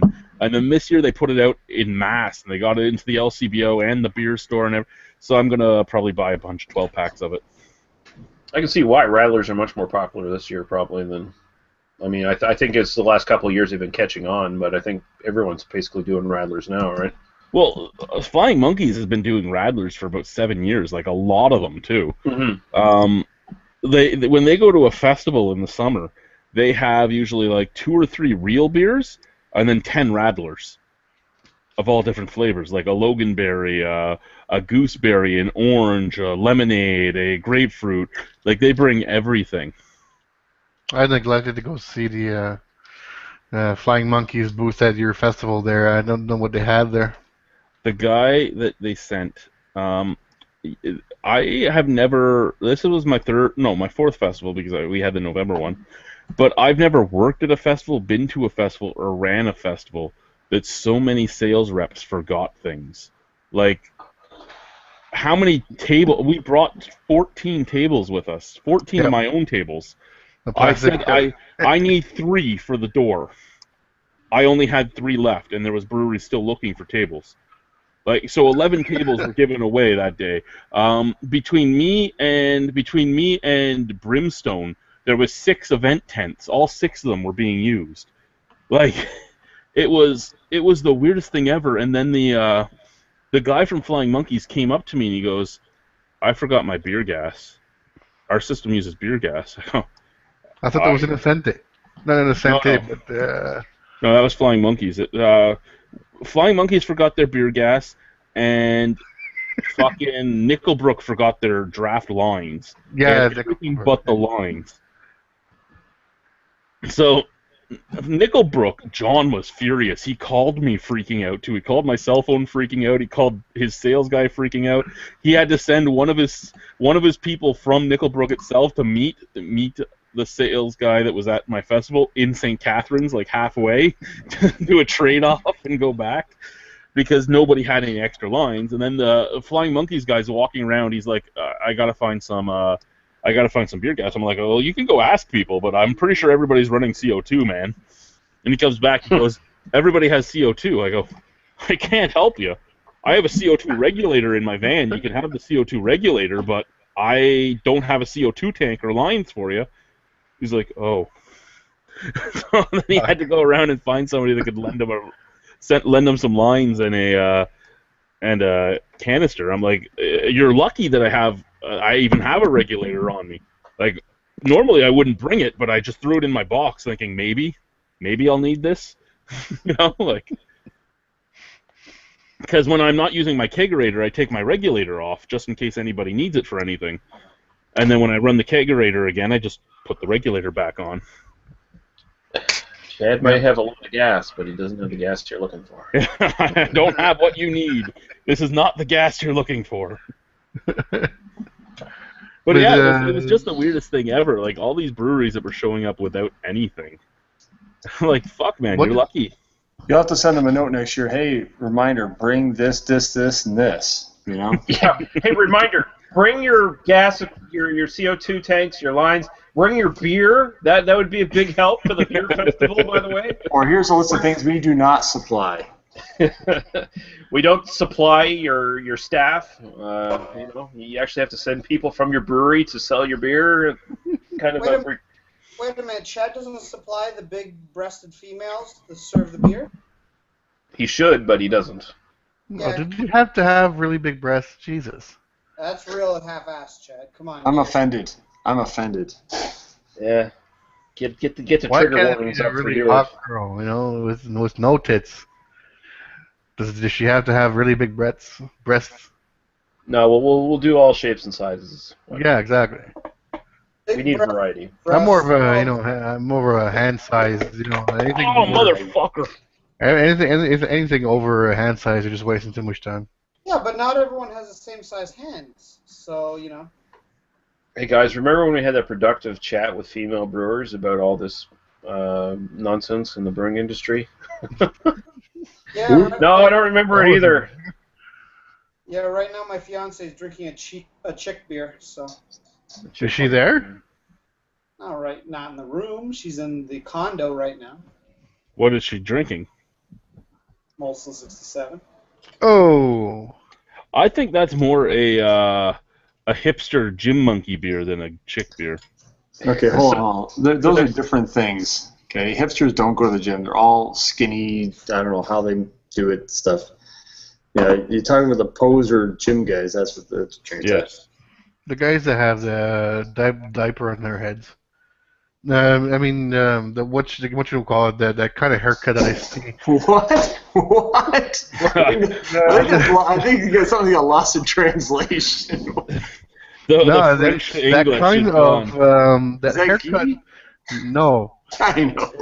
it's the shaved sides and then a little bit more hair on the top, and then they put like a little what looks like a garbage bag top.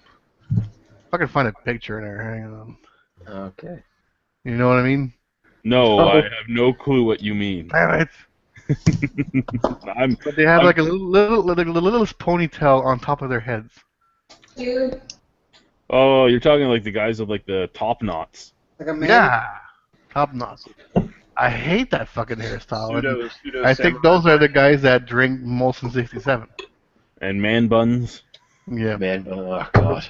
I got dragged out to Kensington Market, and for those of you not from Toronto, which I don't think there's anyone here, that's like one of the biggest hipster areas in Toronto, and not even a stereotype type of shit you see there. Is there a look that guys have nowadays that someone isn't going to say is fucking hipster though? It's like even Chad would look like a fucking hipster bear in a gay bar or something like that, you know? look at this fucking guy bleaching his fucking hair all white and shit. He's some sort of hipster bear, for fuck's sake. What the fuck's going on? Fucking nicking his film cameras. Oh, fuck off. Can you see Chad with a man bun? No. Yeah, I could see that. I could totally see that. And basically, if you're into anything a lot, someone's going to call you a hipster for it. It's just, that's all. I mean, Yort looks like American Psycho cosplay. I mean... Look, here's the way to spot a hipster, okay? Beards are meant for men. If you're a skinny little 90-pound kid with a beard, you're a fucking hipster because you haven't earned that beard. Because you're a pussy. That's fair. I do have a question for you, though, Greg. Can you grow a beard? No. Okay. Me neither. Bald face. Me neither. He can grow one, but he refuses now because he has that machine there when he sleeps. Oh, that's why. Yep. Oh, the Darth Vader mask because you got the sleep apnea. That's weird. I always thought like Guy looks more like a pedophile without the beard. He does. Yeah, he does. You know what, Nick? Next week on BDU, we follow up Nick's offensive comments about Guy. He retaliates. Yeah. Do we have any questions or comments? No, we don't, sadly. Questions, comments, or concerns? No. Concern. I'm concerned that Guy looks more like a pedophile. Apparently, everything we're saying is above board right now. No concerns. Especially when he smiles and he has those big eyes too. And he's like, Get that creepy, like a pedophile there. Like, yeah. creepy smile. Like, Oh, we do have a comment for Basement Beer Reviews. Jamie says, "Hi kids, Radar needs a camera." yeah. No. Do you have a webcam there, Raider? No, he doesn't. No, he doesn't. I think I've got an extra one. Why would I? Why would you like to see me? Jesus Christ! Don't you like the Dalai Lama? The Dolly Radar. The Dalai Lama with a tank turret on the head. But we never see Ewart. Yeah. Always Well, Yurt has a No one. one's asking Oh, for that. there he goes. I could just honestly, my computer is so shitty. I think I'd fuck things up. I could try if you want. If I had a beer to show off, maybe I would. So, Yeah, see that? I don't have a was beard. I was never a big supporter of, and this is going back to our female brewers talk, but I was never a big supporter of the video game problems for women until I played that Dead or Alive 5 last night. I played Dead or Alive 5 last night. I did the whole story mode streaming it, but before I streamed it, I went into the Xbox store, and it was like 400 pages of costumes, and it was all little tiny skimpy bikinis and all that, and I'm like, okay, this game, I'm 100% with you, is very sexist and very demeaning to you women. But it was a $9 fighting game, so I'm okay with buying it.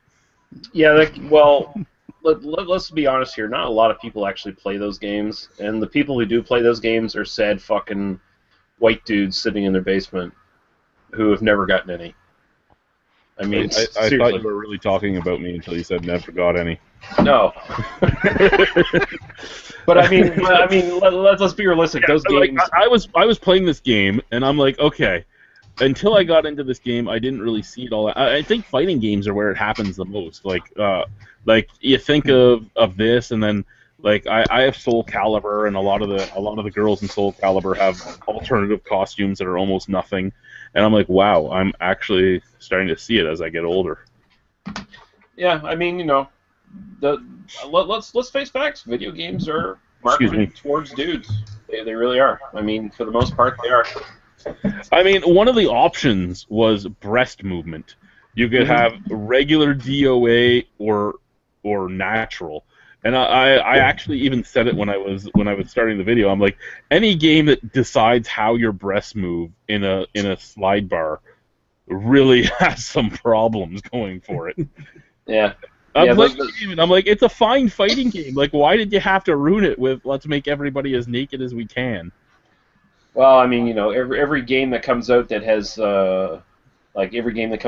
mod abilities, like all the fucking Elder Scrolls series, the first mods you ever see are like Naked Mod, Naked Skyrim, Naked Oblivion, Naked Morrowind, like, holy fuck. Like, some people have way too much time on their fucking hands. It's like, you're right. It seems like it's a bunch of sad people that would never end up with a female anyway, and it's like, why? Like, you could have a whole game that's all female fighters. They don't have to be wearing nothing. Yeah, but I mean, the way I kind of look at it is like, at least that's what they're putting their energy into. Just like, I'm actually all right with a pedophile looking at like drawn pictures of naked children, as long as they're not out raping kids,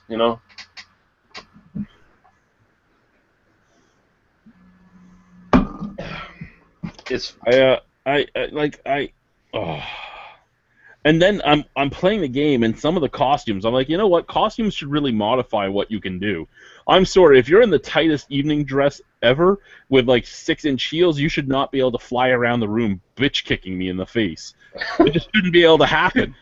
You know, you should lift your leg to kick me, and you should fall over because your heel broke, and now you can't get back up. That's the way it should happen. Well, every girl in that game has breasts that defy physics in the first place, so it's like, yeah. No, they have natural breast movement. Oh, of course. But yeah, put it on jiggle mode. So it was just one of those things where I played it and I was like, wow, I really see it now. I really do. And then I started thinking about some other games I have, like I said, like the Soul Calibur and stuff. And there is a lot of games like that, but when I'm thinking back on it as well, a lot of them are the fighting games. Yeah. Because you get to see a big-breasted, athletic woman doing all kinds of acrobatic gymnastic moves in various positions. I mean, how many sad fuckers were playing Street Fighter 2 and playing as Chun-Li just so they could keep doing her fucking spin kick or whatever, just so to see her skirt.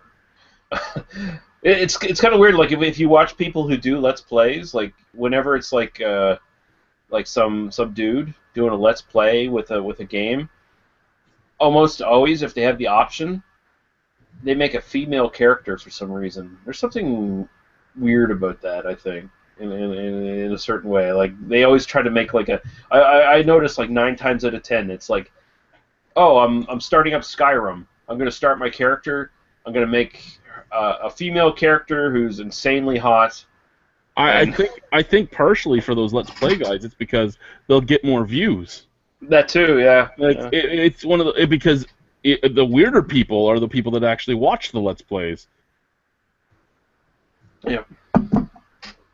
Like there's this one guy that calling me a weirdo, by the way. That's awesome. Hey, I watch them too. You know that. I comment on yours. So What's a Let's Play? What's that? it's a guy that just plays through a game.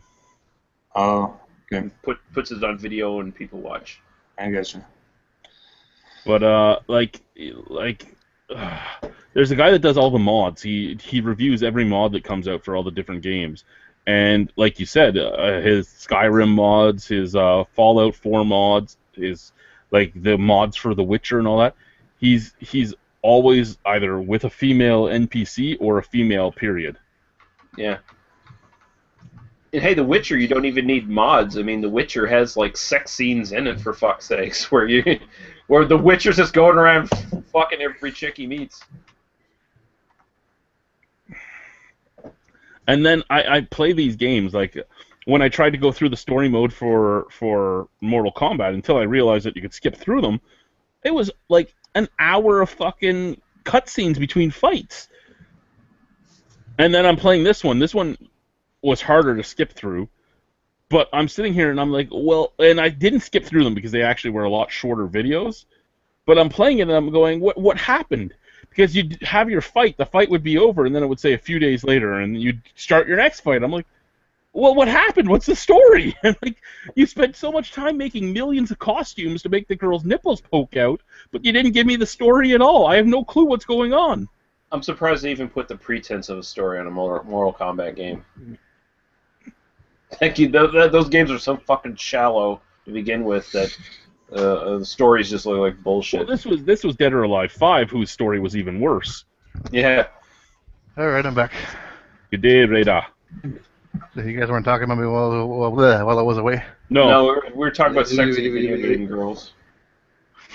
Oh. Yeah, about breast sizes. I think too large is too much. Anything over the size of my hand, it's just you're wasting too much time. Ethan's It doesn't back. fit. If it doesn't fit your hand. And I have small hands, too. How's the new bed, Nick? You know what they say about small hands? Fuck off. Bed? That'd be great if I could actually get a full night's sleep in it. I'm busy lately. At work? Work and play, I guess.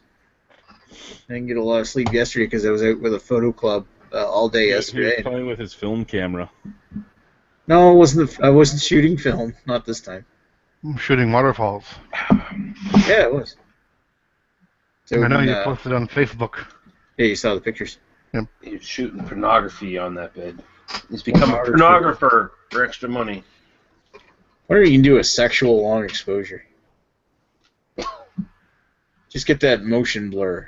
Like the head is just standing there, but you just see the motion blur and everything else. No, everything's sharp except for the hips.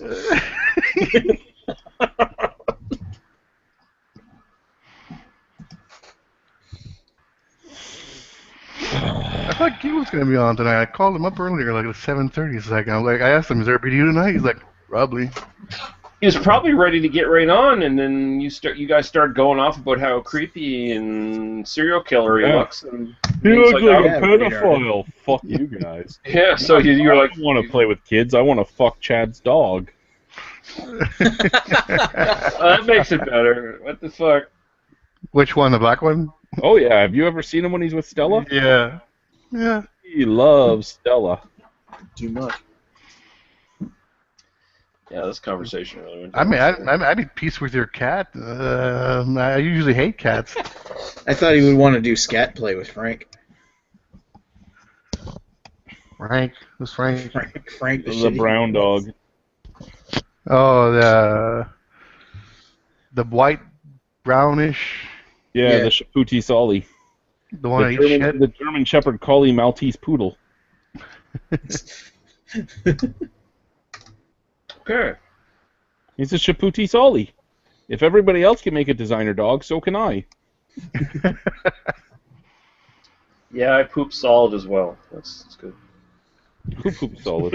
I poop solid. I usually poop solid. I almost got Nick to take a picture of my poop at your place once. Ew, not doing do that. Not doing that. It was like 3 pieces, right? 2 small ones on the top and one It big looks one like at the the bottom. Virgin Mary. No, it looked like it really looked like a happy face. It was really funny. Oh god. It looks like almost like Happy Face tater tots, but it's brown. It was like two small ones on top and one huge, one long one that was curved at the bottom. It was really nice. You should have put that on ratemypoo.com. Oh, For those of you that do not know, ask- ratemypoo.com is like Is it hot or actually a real not, but thing? for poo. Oh yeah, it's a real thing. Oh yeah. Jesus. Or ask Chad to do a albino rhino shit review. No, that's even too far for me. I mean, I go pretty far, but that's too far even for me. A brave world we live in. When I was trying to do the bathroom review at Sean and Ed, it was really hard because the fucking bathroom stalls were just as shiny as the bar top. And I had to re-record it like 4 or 5 times because you could see my crotch in them. And I had to keep deleting it and starting over. I would look up and I'm like, oh fuck, I can see myself. Surprised you could see anything in the video. Wouldn't you just be snowblind at that point if it was reflecting you? Yeah, pretty much. I want to know how many coats of fucking shellac they put on that bar top. Yeah. It's It either was hard that or- solid. Yeah, it's either there or a lot of greasy people have touched that bar. It's a beautiful building, though. It's one of the coolest buildings I've seen. An old curling club, and he told us the history of it. You know, it was a curling club, then it was a bus repair station, and this and that. Like that building's been a lot of things. Mm. It was a really cool building, and I want to go back. As soon as they start canning, I'll go back because I'll buy their stuff.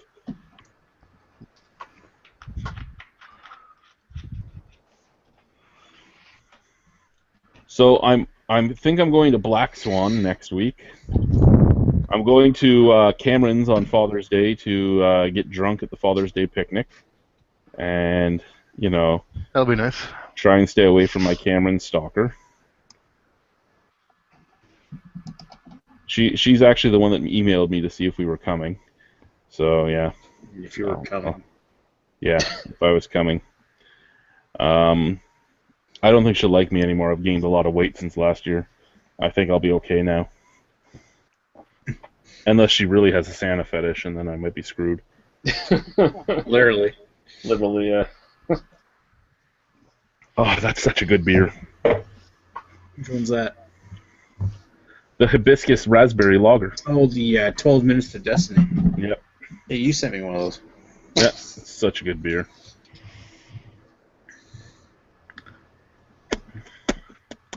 Iron Maiden has beer. Trooper. Yeah, we've all tried it. I haven't. Is it good? It's not worth the money, but it's good. Yeah, it's decent. It's a British bitter. It's just a standard Yeah. British bitter, essentially. Nothing How do they call it? spectacular about it, but it's How do they alright. call it? The Trooper? Yeah, the Or Trooper. 12 minutes to midnight? No, it's the Trooper. Oh. Has the picture of the skeleton with the flag or something in front of it. Yeah. Bands are the big thing that are doing beers. There's only one wrestler I can think of that's done a beer, and that's Stone Cold, but he's actually done a proper beer. AC/DC. Celebrities themselves, there's a few of them, but bands are the big one. Yeah. So I mean, you got AC/DC, you got Motorhead. I think they have like 2 different beers, and they have a cider or something as well. Gwar has a few beers out. Gwar, yeah. Yeah. Gwar? Gwar. Nice. Ozzy had that beer out. Yeah. Metallica had the Anheuser-Busch beers out. Yeah, AC/DC has their one. Yep. City and Color had a beer out. Yeah. I gotta check that Bare out. Naked Bare Ladies. Naked Ladies. Iron Maiden. AC/DC, I don't know if you said that already. Yeah, I did. You did. Yes, Ethan. We're on it. Shut up. Gwar Well, beer. they got a second one called Rock or Bust now. Yeah? I Uh, haven't heard of that one. Well, they have it here. I've never tried it. Gwar Kilsner. Gwar. yeah, that's the sad thing though. It's like they all end up being fucking pilsners or lagers. For the most Well, part. a lot of them aren't even made by them. That's the thing, right? Like the brews that are made with the bands usually are interesting, and the brews where it's just them buying the name to sell more Yeah. aren't. Yes, Sam Roberts' band had a brew that they made with Spearhead Brewing Company. A lot of small Canadian bands actually do things. The Marble Index made a beer once, long time ago. Oh, the DOA malt liquor with bars or True, whatever. DOA malt liquor, yes. I'm looking at the Gwar's beers right now. Gwar Beer Odorous Ale. Odorous ale. That's awesome. Jolly Ollie. You know, whether you liked Guar or not, Odorous was a cool guy. Odorous love was actually Gwar. a really good guy. He was so intelligent too, Yeah. for a guy that was just in like a freak show metal band. Yeah, I like that one guy. Remember, I think his name was Coit. I think. Yeah, that Coit, he was quite the guy. He's a bassist, I think. Coitus Maximus. There's the Kid Rock beer, the Badass American Lager, or whatever the fuck it was. Oh yeah. I'm sure that was great. And then there's the Kiss beer, of course, because Kiss markets every fucking goddamn thing. So they have their Destroyer, which I think was just another lager of some sort. Oh, Coitus interruptus. Oh, holy shit, Sepultura. Sepultura has a Weizen, of all fucking things. Our favorite Brazilian thrashers, Sepultura, released their own beer packaged in an awesome faux amplifier. However, according to Rate Beer, Sepultura Weizen succeeds in style, but not necessarily in taste.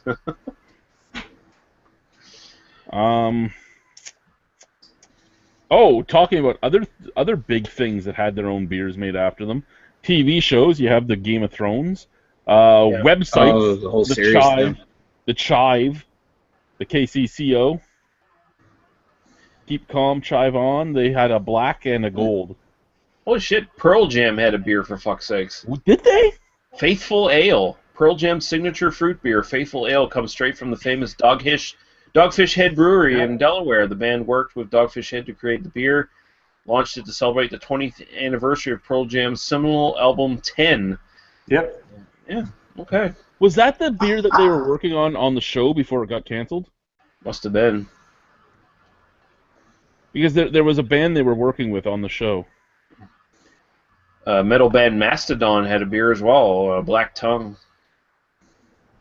Black IPA. Void had a beer? Holy shit.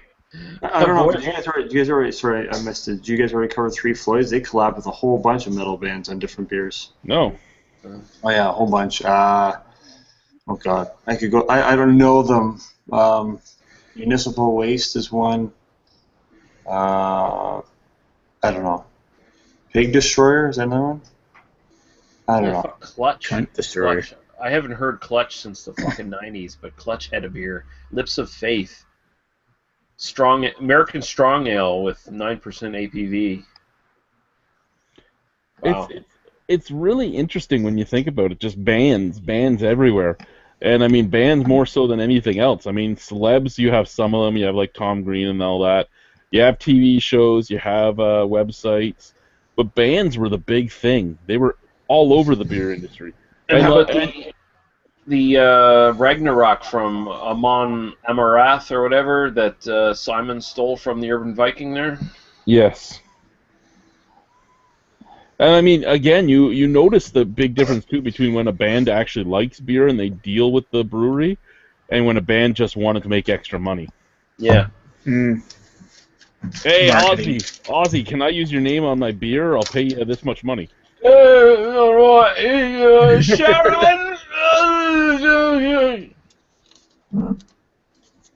Ozzy says yes. Here's $1 million. Let us sell your name. Ozzy says yes. Now I'm going to divorce him because he fucked his hairdresser. Oh, Sharon. Well, I mean, Hey guys, I gotta go. It's been fun chatting, but basketball names call them a name, so I gotta go. Okay, you find out about cans of alcohol. I will. You're All right. Cheers. Hey, Good night, sir. Yurt was here?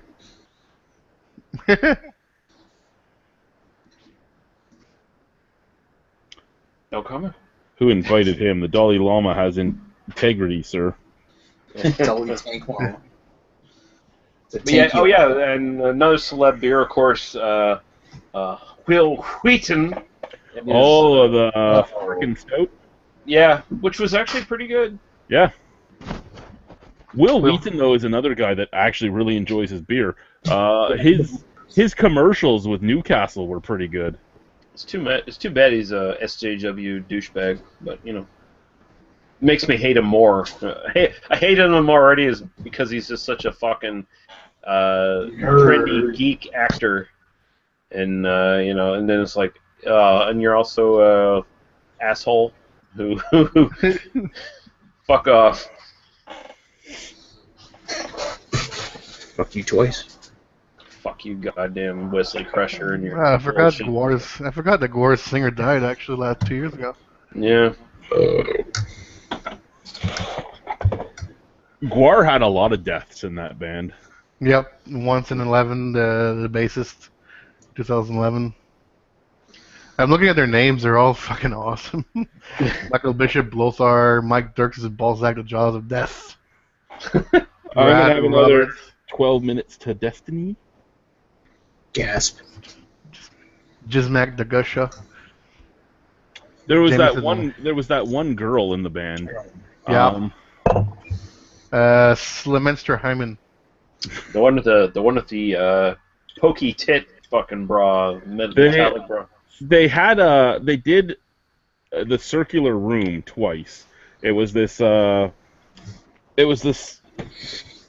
YouTube channel, and they had this circular white room, and the bands would go in, and they would have different seasons, and there was a whole bunch of songs, and they would cover songs in this little white room, and first come first serve. Right, once a song was picked, it was gone. And the first time they went in, Odorous was still out there, and they did Kansas's Wayward Son. and it was Oh, yeah. actually Oh, I it think was I've heard actually that one. really good. And then once he died, they brought them back and they did a tribute to him, and it was 2 songs at once. And the second song was all about him dying and dying too soon, and it was actually pretty awesome too. And I'm going to have to go upstairs and find that video when I'm done because I actually really enjoyed it. And I've heard the cover of Kansas's song there. yeah, you have to see the other one though because like they did a regular song and then they transitioned in. They were supposed to stop, and you actually see the face of the guy first because he's about to tell them to stop, and he realizes what they're doing and he backs off. But they transition into a song about Odorous dying way too young, and everybody else had died in the band. You know, like they sing about the other bass player and the other drummer and other friends of theirs that were in the metal industry. So they basically just start singing about how the metal industry has lost so many people, and it's a song they created that they could transition into from the song they were playing. It was actually pretty awesome. Nice. That's the only way I can actually listen to that song, by the way, is when Guar does it. Did you ever watch their they did a video of themselves going door to door and doing Christmas carols. Great. Yeah. No, I always dug Guar because they got the same vibe as like Green Jello or whatever, Green Jelly. Green Jelly. Yeah. Green Jelly, Chewbacca, the cleanup song and the wake-up song. Yes, every Chewbacca. What a Wookiee! What a Wookiee! Actually, What a Wookiee! Nick got the Chewbacca wake-up song on his video when he was I've gotten both 2 years in a row. I've gotten that. Yeah, seen it. I'm trying to make it a point to get that. Misa named Chewbacca. Chewbacca. Dun, dun, dun, dun, dun. What a Wookiee. Yeah, for anybody from Ottawa or from Arnprior, that song has special meaning to them. That's the get the fuck up and clean up my house song. Well, you know what? We'd always have like 30 or 40 people over at the house, and about 12 of us would stay, right? And it would be all my good friends. And every morning we'd wake up to that song and we'd just start picking up all the bottles and putting them away. It was the night that a couple people moved my parents took the truck to the trailer, and we had a Tercel, so it's not the heaviest car anyway. But a couple of guys that were out in my backyard thought they were cool, and they moved the car, right? Like they put it sideways. And I walked outside, pissed off that they would even touch the car. I picked it up with one arm. This is back when I was still doing strongman too, right? And I picked it up with one arm and walked it back into the spot and put it down and told them to get the fuck off my property. And you should have saw their faces when they saw me pick up a car with one hand. But again, it was a Tercel. It wasn't like it was the heaviest car out there. It's fucking light as fuck. But it took 4 of them to move it sideways. So when I picked it up with one arm and moved it back, they freaked out. That's a thing in Britain right now. Anybody who sees a smart car, they actually just twist them around, and it's a big thing right now. Those smart cars are so light, and a couple of them have found their cars in the river, in the Thames River. Well, one of the pranks we did with my wrestling coach was when I lived in Ottawa still, when I went to Woodruff High School. Me and the 4 other guys from the wrestling team, he had an Acadian, so even smaller than a Tercel. And we picked up the Acadian and we put it on top of one of the snow hills from the snowplow. He came out for his car and it was on the very top of the hill, and he's like, "How the fuck am I getting that down?" We go, "Well, I don't know. Figure it out." Then we left. Or one of our parties in St. Catharines, it was me, Paul, Ken, and the Bag of Derp. So Chris Hill, and all 3 of those guys have been on camera. Nick, you know Paul and Ken. Lee, I think you've only met Paul.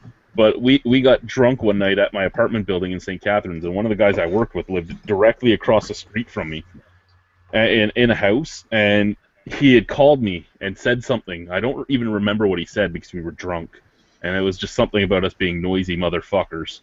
And he hung up and he went to bed. And we moved his car 5 houses down and put it in the driveway 5 houses down. He woke up in the morning, he comes out, he's like, where the fuck's my car? Like, just freaking. He called the cops. The cops were like, it's 5 houses down, buddy. It's like, what? Stop wasting our time and the other citizens' tax dollars. And I'm at work. I'm like, did you find your car? He's like, that was you! You fucking You could have walked for 30 seconds and found it. We did it to him at work once, too. Boychuk was picking me up one day, and I was getting done at 10:30, and he was getting done at 11. And I went out to my buddy in security. I'm like, just so you know, this is happening. And he just started laughing. He's like, you guys aren't moving it. You guys aren't carrying a car up a ramp. Like, yeah. He was parked on level 7. We moved his car up to level 10. He walked up the ramps with it. So Boychuk picked me up, and it was me, Paul, Ken, and Chris again, because Chris got off at the same time as me. So the 4 of us just walked his car up to level 10. He didn't find his car for like 45 minutes while security was laughing at him because they all knew what was happening. And I actually have a buddy up in surveillance who's told me the same thing. He's like, yeah, we have that on video. You guys walking a car up the ramps.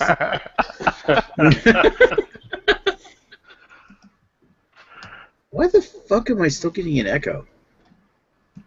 I'm okay. We're not hearing you echoing anymore, so I don't know, maybe whatever weird program you were putting on there to try to erase the echo, which always failed demonstrably. I don't know, it's something to do with the Logitech driver or some shit. Okay, we have 2 viewers, and I'm sure that's actually only 1 viewer because Lee's probably the other one. I'm the other one, yes. So 1 viewer, say something. Say one hi. program. Say you love us. Say It's Jamie. It's Jamie. Love us long time, Say- baby.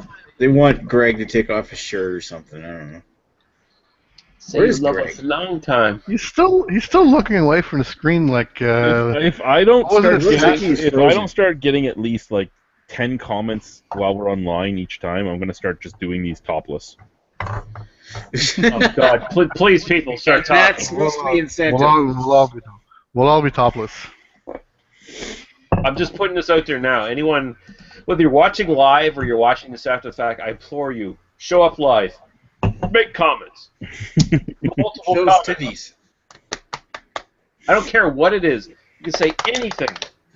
Just make sure we get the comment quota going here. Movies. Because I really don't want to be wearing those Eskimo snowblind glasses every time I come into BDU, because I really don't want to be blinded. So, I mean, it's not a good look. Stiegel Radler again, boys and squirrels. Is this Stiegel Radler number 2 or 3? This is Stiegel Radler number 2. I've had the Hopping Mad Radler at 4.6% alcohol. How was the hop? It was not very good. Okay. I'll try one. I'll review it cold. I don't like reviewing cold, as you know, but I'll review it cold just to see if it's any better. Yeah. And I will talk about what it tasted like hot, well warm. I'm gonna go grab my final beer here. Alrighty. So I've had two Stiegel Radlers, 12 Minutes to Destiny, the Side Launch Dark, and the Hopping Mad. Well, I'm just finishing off my Garrison Imperial IPA, which is actually really good because I got a fresh bottle right out of a box off the floor at Envy Liquor, so it's pretty good. But once I'm done this, I'm probably heading out. So I got nothing. You're gonna upload your video. oh, the unboxing. How many beers did I end up sending you? I don't even remember what I put in your box, to be honest. I think it was I like know. eight, but one of them you sent me, Guy sent me already. Oh, unfortunate. The mead. Oh yeah, no worries. I got 2 bottles of it. I could either send one to somebody or I can drink one and review the other. There's actually a meadery in Nova Scotia that I think I'm going to order mead from because he actually will mail to you, and he does Are they allowed? Yeah. With the way the liquor laws have changed, they can, as long as it requires a signature with ID, and it's under a certain percent and it's under a certain size. There's a a brewery around here that's making a mead. There's a brewery. There's a like a what is it? Not a, it's a winery. I think it's a Dunham's Run. It's called. They mostly make wines, but they're ciders. But they've also got a meadery, and they've got a hoppy mead. It's like $20 for a bottle, 750 bottle. Yeah, see, and that's what a lot of meaderies do. A lot of meaderies will do the same thing as a brewery, which is make the bottles bigger so they can charge even more. I mean, mead is probably the most expensive alcohol to make because you're making it with honey, which is a very expensive ingredient. Yeah. But many meaderies have their own fucking beehives and everything, so they're making honey themselves. So it's not as expensive for them. But yeah, mead is truthfully probably one of the most expensive alcohols out there. Looks like Lee's got Giant's Causeway. That's right. That's right. I think I uploaded my review of that. Not that Lee's into doing reviews anymore. Never did.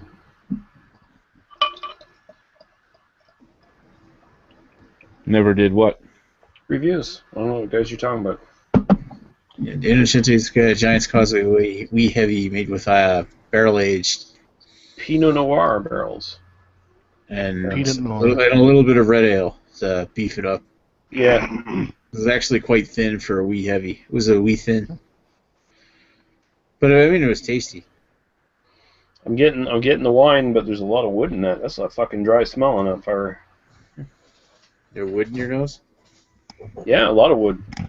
Just shoving the wood right up my nose, both holes. I like to shove my wood up the holes, both holes. Yeah, I missed that. Oh, okay. It's almost meaty, like a smoked beer, like a ragu Oh, beer. you said meaty. Meaty, yeah.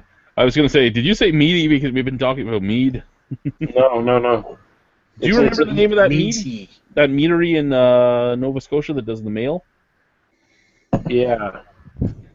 What's the name of the company? I don't remember the name. I remember you saying you were gonna get back to me about it, and then I'd try to get some for you or whatever. But Yeah, no, I'm gonna order directly from them, but I'm gonna send him a message, see what he has in stock. His meads, I think, are about $15 to $25 a bottle. how big are the bottles is he selling? I don't even remember. I think 500 to 750s. Ooh, that's a little expensive. It is and it isn't. I mean, that's what we were just talking about. Like mead is the most expensive alcohol out there, just Yeah. because of the honey. It is, well, yeah, it is. It is kind of a boutique kind of wine, isn't it? In Yeah. a lot of ways. Like yeah. you look at say Trafalgar's mead, and they're doing they're doing braggot so that they actually beef it up a little bit with malt, and their braggots are still almost $7 a bottle. Yeah. When they were doing melomels and it was all honey, it was $16 a bottle. Yeah. Well, yeah, honey is at a premium.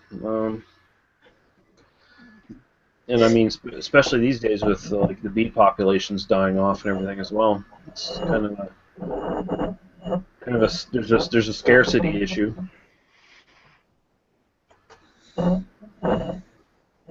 That would suck if all the bees died. Yeah, because for the most part, most of our vegetation would die.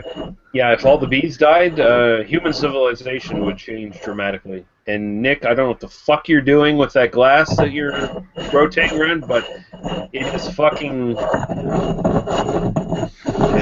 Fuck you, you fucking asshole.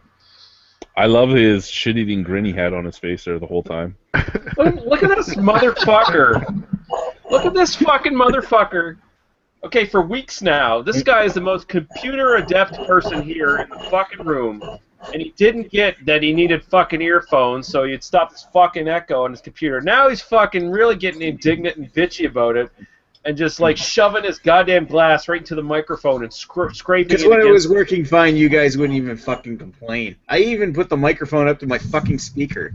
We complained every goddamn week. Yeah, only in the last like 2 months. Anyway. We were giving you the benefit of the doubt for a while, by the way, just so you know. Yeah, sure. We were being nice. Friendship only goes so far, sir. STFU. This smells like the most barrel-intensive Merlot I've ever smelled.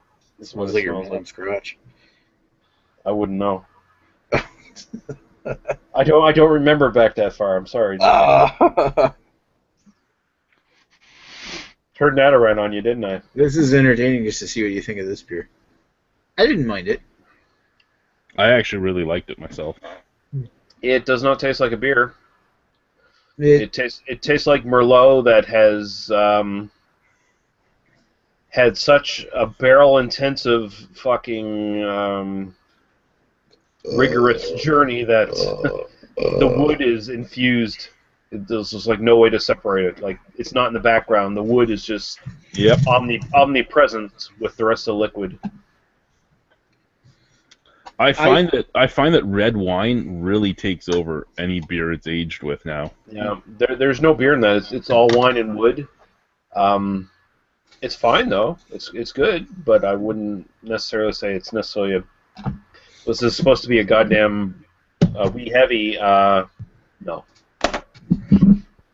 Yeah, I thought it wasn't even close to a wee heavy, but it was still a decent beer in its own right. Yeah. Very unique. This tastes like if Innocent Guns started doing wine barrels.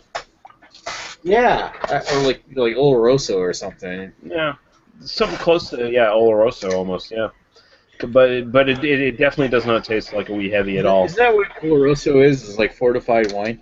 Yes, it's Spanish wine, fortified wine. Yeah.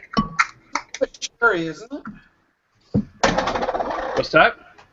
Isn't Oloroso like a type of cherry?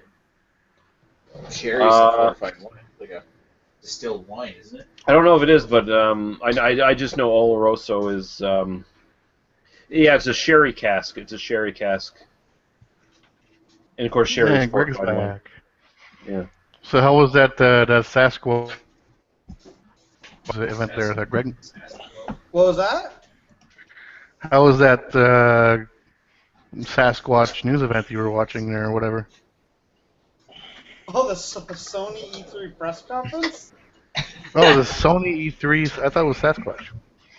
That's what he said earlier. Sony Sasquatch. Yeah, you can see the confusion. It's really fucking good. They're already they're already telling me how I'm gonna be spending my money for the next year or so. A lot of really good games being shown. Nice. I'm still waiting for Honor. That's the next game I'm buying. So what's going on? Is it E3 or is it? Yeah, the Electronic Entertainment Expo. Nice. They're doing the Sony press conference now, and it's quite good. Cool. Quite good. There's some game going on now that I don't really care too much about. I'll come back to talk to you schmucks. I think my latest console is still the PS3. Mine's the computer. I play a game called World of Tanks, and that's it. Dalai Lama tanks. I have my PS3 and I have my Xbox One. Yeah. I kind of want to buy a PS4, but I don't want to at the same time. Well, I think if I were... Hold off, because they're going to come out with a more powerful PS4 probably in the next year or so, so hold off. Yeah, and it'll be $500 when it first comes out. If I were to pick one, I'd get a PS4, but now that you say that, what is it going to be, a PS4 Plus or a PS5? PS4.5. Yeah, 4.5. they're doing one for Xbox too. They haven't announced it yet, but they're probably going to announce it at the end of this conference. And yeah, it'll be like, or you can buy the current PS4 and you'll get it at a cheaper price because they'll probably drop the price of it. So whatever. But why would you want to run it if all the new PS4 games are going to need this new console? No, they're not going to need it. It's going to be like the games will look better. Like basically, it's probably going to be like if you have the current PS4, the game will run in 1080p. If you get the new one, it'll run in 4K. But if you don't have 4K TV, I don't know if it'll make a difference. Like And I said, you probably have to have games that support 4K as well in order to actually run the resolution. From what they're saying is it's going to be a requirement. All developers are going to have to like make it compatible for both systems. So depending which one you have, and they'll probably go Okay. back and patch old games to make them compatible with the new system. But again, they Avoid haven't really patches. announced it yet. So. See, when I went out and I bought my Xbox One, I did a lot of research on the two systems, and the two systems at the time were pretty much identical except for two things, which was console-specific games and peripheral accessory prices. And console-specific games, Xbox One had more stuff I was interested in than PS4. PS4 didn't really have anything I cared to try. And peripheral accessory prices, each controller was like $25 cheaper on the Xbox One, and anything else I needed to buy was cheaper on the Xbox One, so I went with the Xbox One. And they are now going to be selling a what's the 50 gigabyte Xbox version of the console is going to be $50 less now. That's their new Saying thing. they are only 50 gigabytes. The new, Or maybe it's more than that. Maybe it's It 500. probably means the 500 gig. Okay. I have a 500 gig, and I'm at like 75% already. Because what Yeah. they do is, it's stupid. The way they're doing it is you buy the discs, and all the discs really do is allow you to download the game from the internet. And you download the entire game onto your system, and then the discs become like the CD key, and you only need the discs to play the game, but the game's playing completely off the system. Yeah, well, that's the way the market's going, though. They're transitioning now to the point where eventually you won't be buying discs ever. You'll be buying the console and you'll be downloading. And that sucks because that's going to kill the used game market, and I think that's what a lot of people are upset about. Yeah, I mean it sucks, but that's the way the industry's going. Yeah. It's also cheaper because there's no media to actually sell. Well, yeah, because should- I mean, No, the ability to- it should be cheaper. It should be cheaper, but the games are still the exact same price. yeah. Well, right now they It's are. ridiculous. Well, no, it's cheaper for the company. Is what it is because the company Well- doesn't have to press fucking CDs and send them out. Yeah, but if you look at the way in the future, if you look at the way like older games are going to be like what Steam does and have sales on it where you can buy 15 games for like $10 or something like that, Excuse me. or games for $3 a piece. But older games that have already sold a lot. So Speaking of Steam, I got Flat Out 2 the other day. It's like, yes, Here's that's an awesome game. the reason digital games are not a lot cheaper, and I'm not talking about PC. I'm talking about PS4, Xbox One. PS4. The reason they're not a lot cheaper is because right now GameStop, Walmart, Best Buy, all those stores, they still have Sony and Microsoft in kind of a vice grip in that they have to carry the systems. There's no money in systems. When they sell a system, they make almost no profit on it. There's money in games. Yeah. Right now, Sony and Microsoft have to give them incentive to sell their systems, which is why they have to sell games at the same price, and they can't digitally undercut them. That's changing. It's eventually going to change. But for the time being, that's the reason digital games, even though they're cheaper to produce, they're not generally that much cheaper to buy because they have to keep places like GameStop happy for the next 5 to 10 years, and then those stores are all going to become obsolete. Everything's going to be online, and then it will be like Steam. It'll be like, hey, you know what? This game's $60 normally. We got a Steam sale going. It's $30 now. Well, I mean that's the thing. You got an entire market ecosystem that's built around selling used games, and when you start saying it's like, oh, we're gonna stream our games online or sell our games through the manufacturer, then the only game vendors become Sony or Microsoft or Nintendo, and you start to see, okay, where's the spot for GameStop? Ah, they're the new Blockbuster. Yeah, and you're right, Greg. I mean, it's going to be a kind of a slow transition, but I mean, it's going to happen. And I think the middle period of it is going to be the big retailers are going to be selling game keys to games, where you go to your Xbox, you type in the game key, I've bought this game, and then you download it or whatever. Well, if that's the logic, why couldn't they sell these things as chips, like little chip keys? Like SD cards or something like an SD card to sell the SD card with the code on it. They might do that too, but I mean, I think it boils down to manufacturing costs. Is it cheaper to make a piece of plastic with a key printed on it compared to an SD card? Well, the other thing I got to say for all that is that in the future, what happens when the servers that sell these, that deliver these games, they go offline? How are you going to get your game content then when when your console no longer connects to the service? Well, that's why they'll probably do exactly what they do now, which is download the entire game onto your system. Well, yeah, but what happens if your system fails or you erase your game 20 years down the road, Well, you're or fucked. have to replace your hard drive? What Xbox One does right now is if you've had a game before that you paid for, that was digitally paid for, and you delete it, you can re-download it. It's still there. It's floating. You can do that everywhere. You can do that Yeah, on but Steam, I mean, you can when do the that on servers Good no Old longer Games. serve that game, the servers no longer serve that game They'll into the have internet. to continue serving it forever. Basically, is what they'll end up making themselves do. Well, I mean, with Well, not online forever content, per se, but That's one thing. But what if they don't? well, you're Then talking. what you paid for is no longer available. Well, you're talking like multiplayer content for games, Nick. Not Because multiplayer. I'm just talking if you're buying something where you just download the game onto your console and everything moves to keys, then how are you going to get your software when the software is like the server that he's that talking you like download say you software deleted the from? game. You deleted the game, and 5, 6, 7 years later, you decide you want to play the game again. You can't get the game anymore, but you had paid for You it. don't get the game you paid for anymore. I got a feeling that's probably not going to happen. I think they'll probably still have everything available. I think the only thing you're going to see is what you see now, where multiplayer games, after a certain period, a lot of them kind of die, where there's no longer servers anymore for multiplayer online stuff for those games. Like a good example is like Star Wars Galaxies. Like that game died a couple years ago because they just stopped. Battlefield Well, 1942.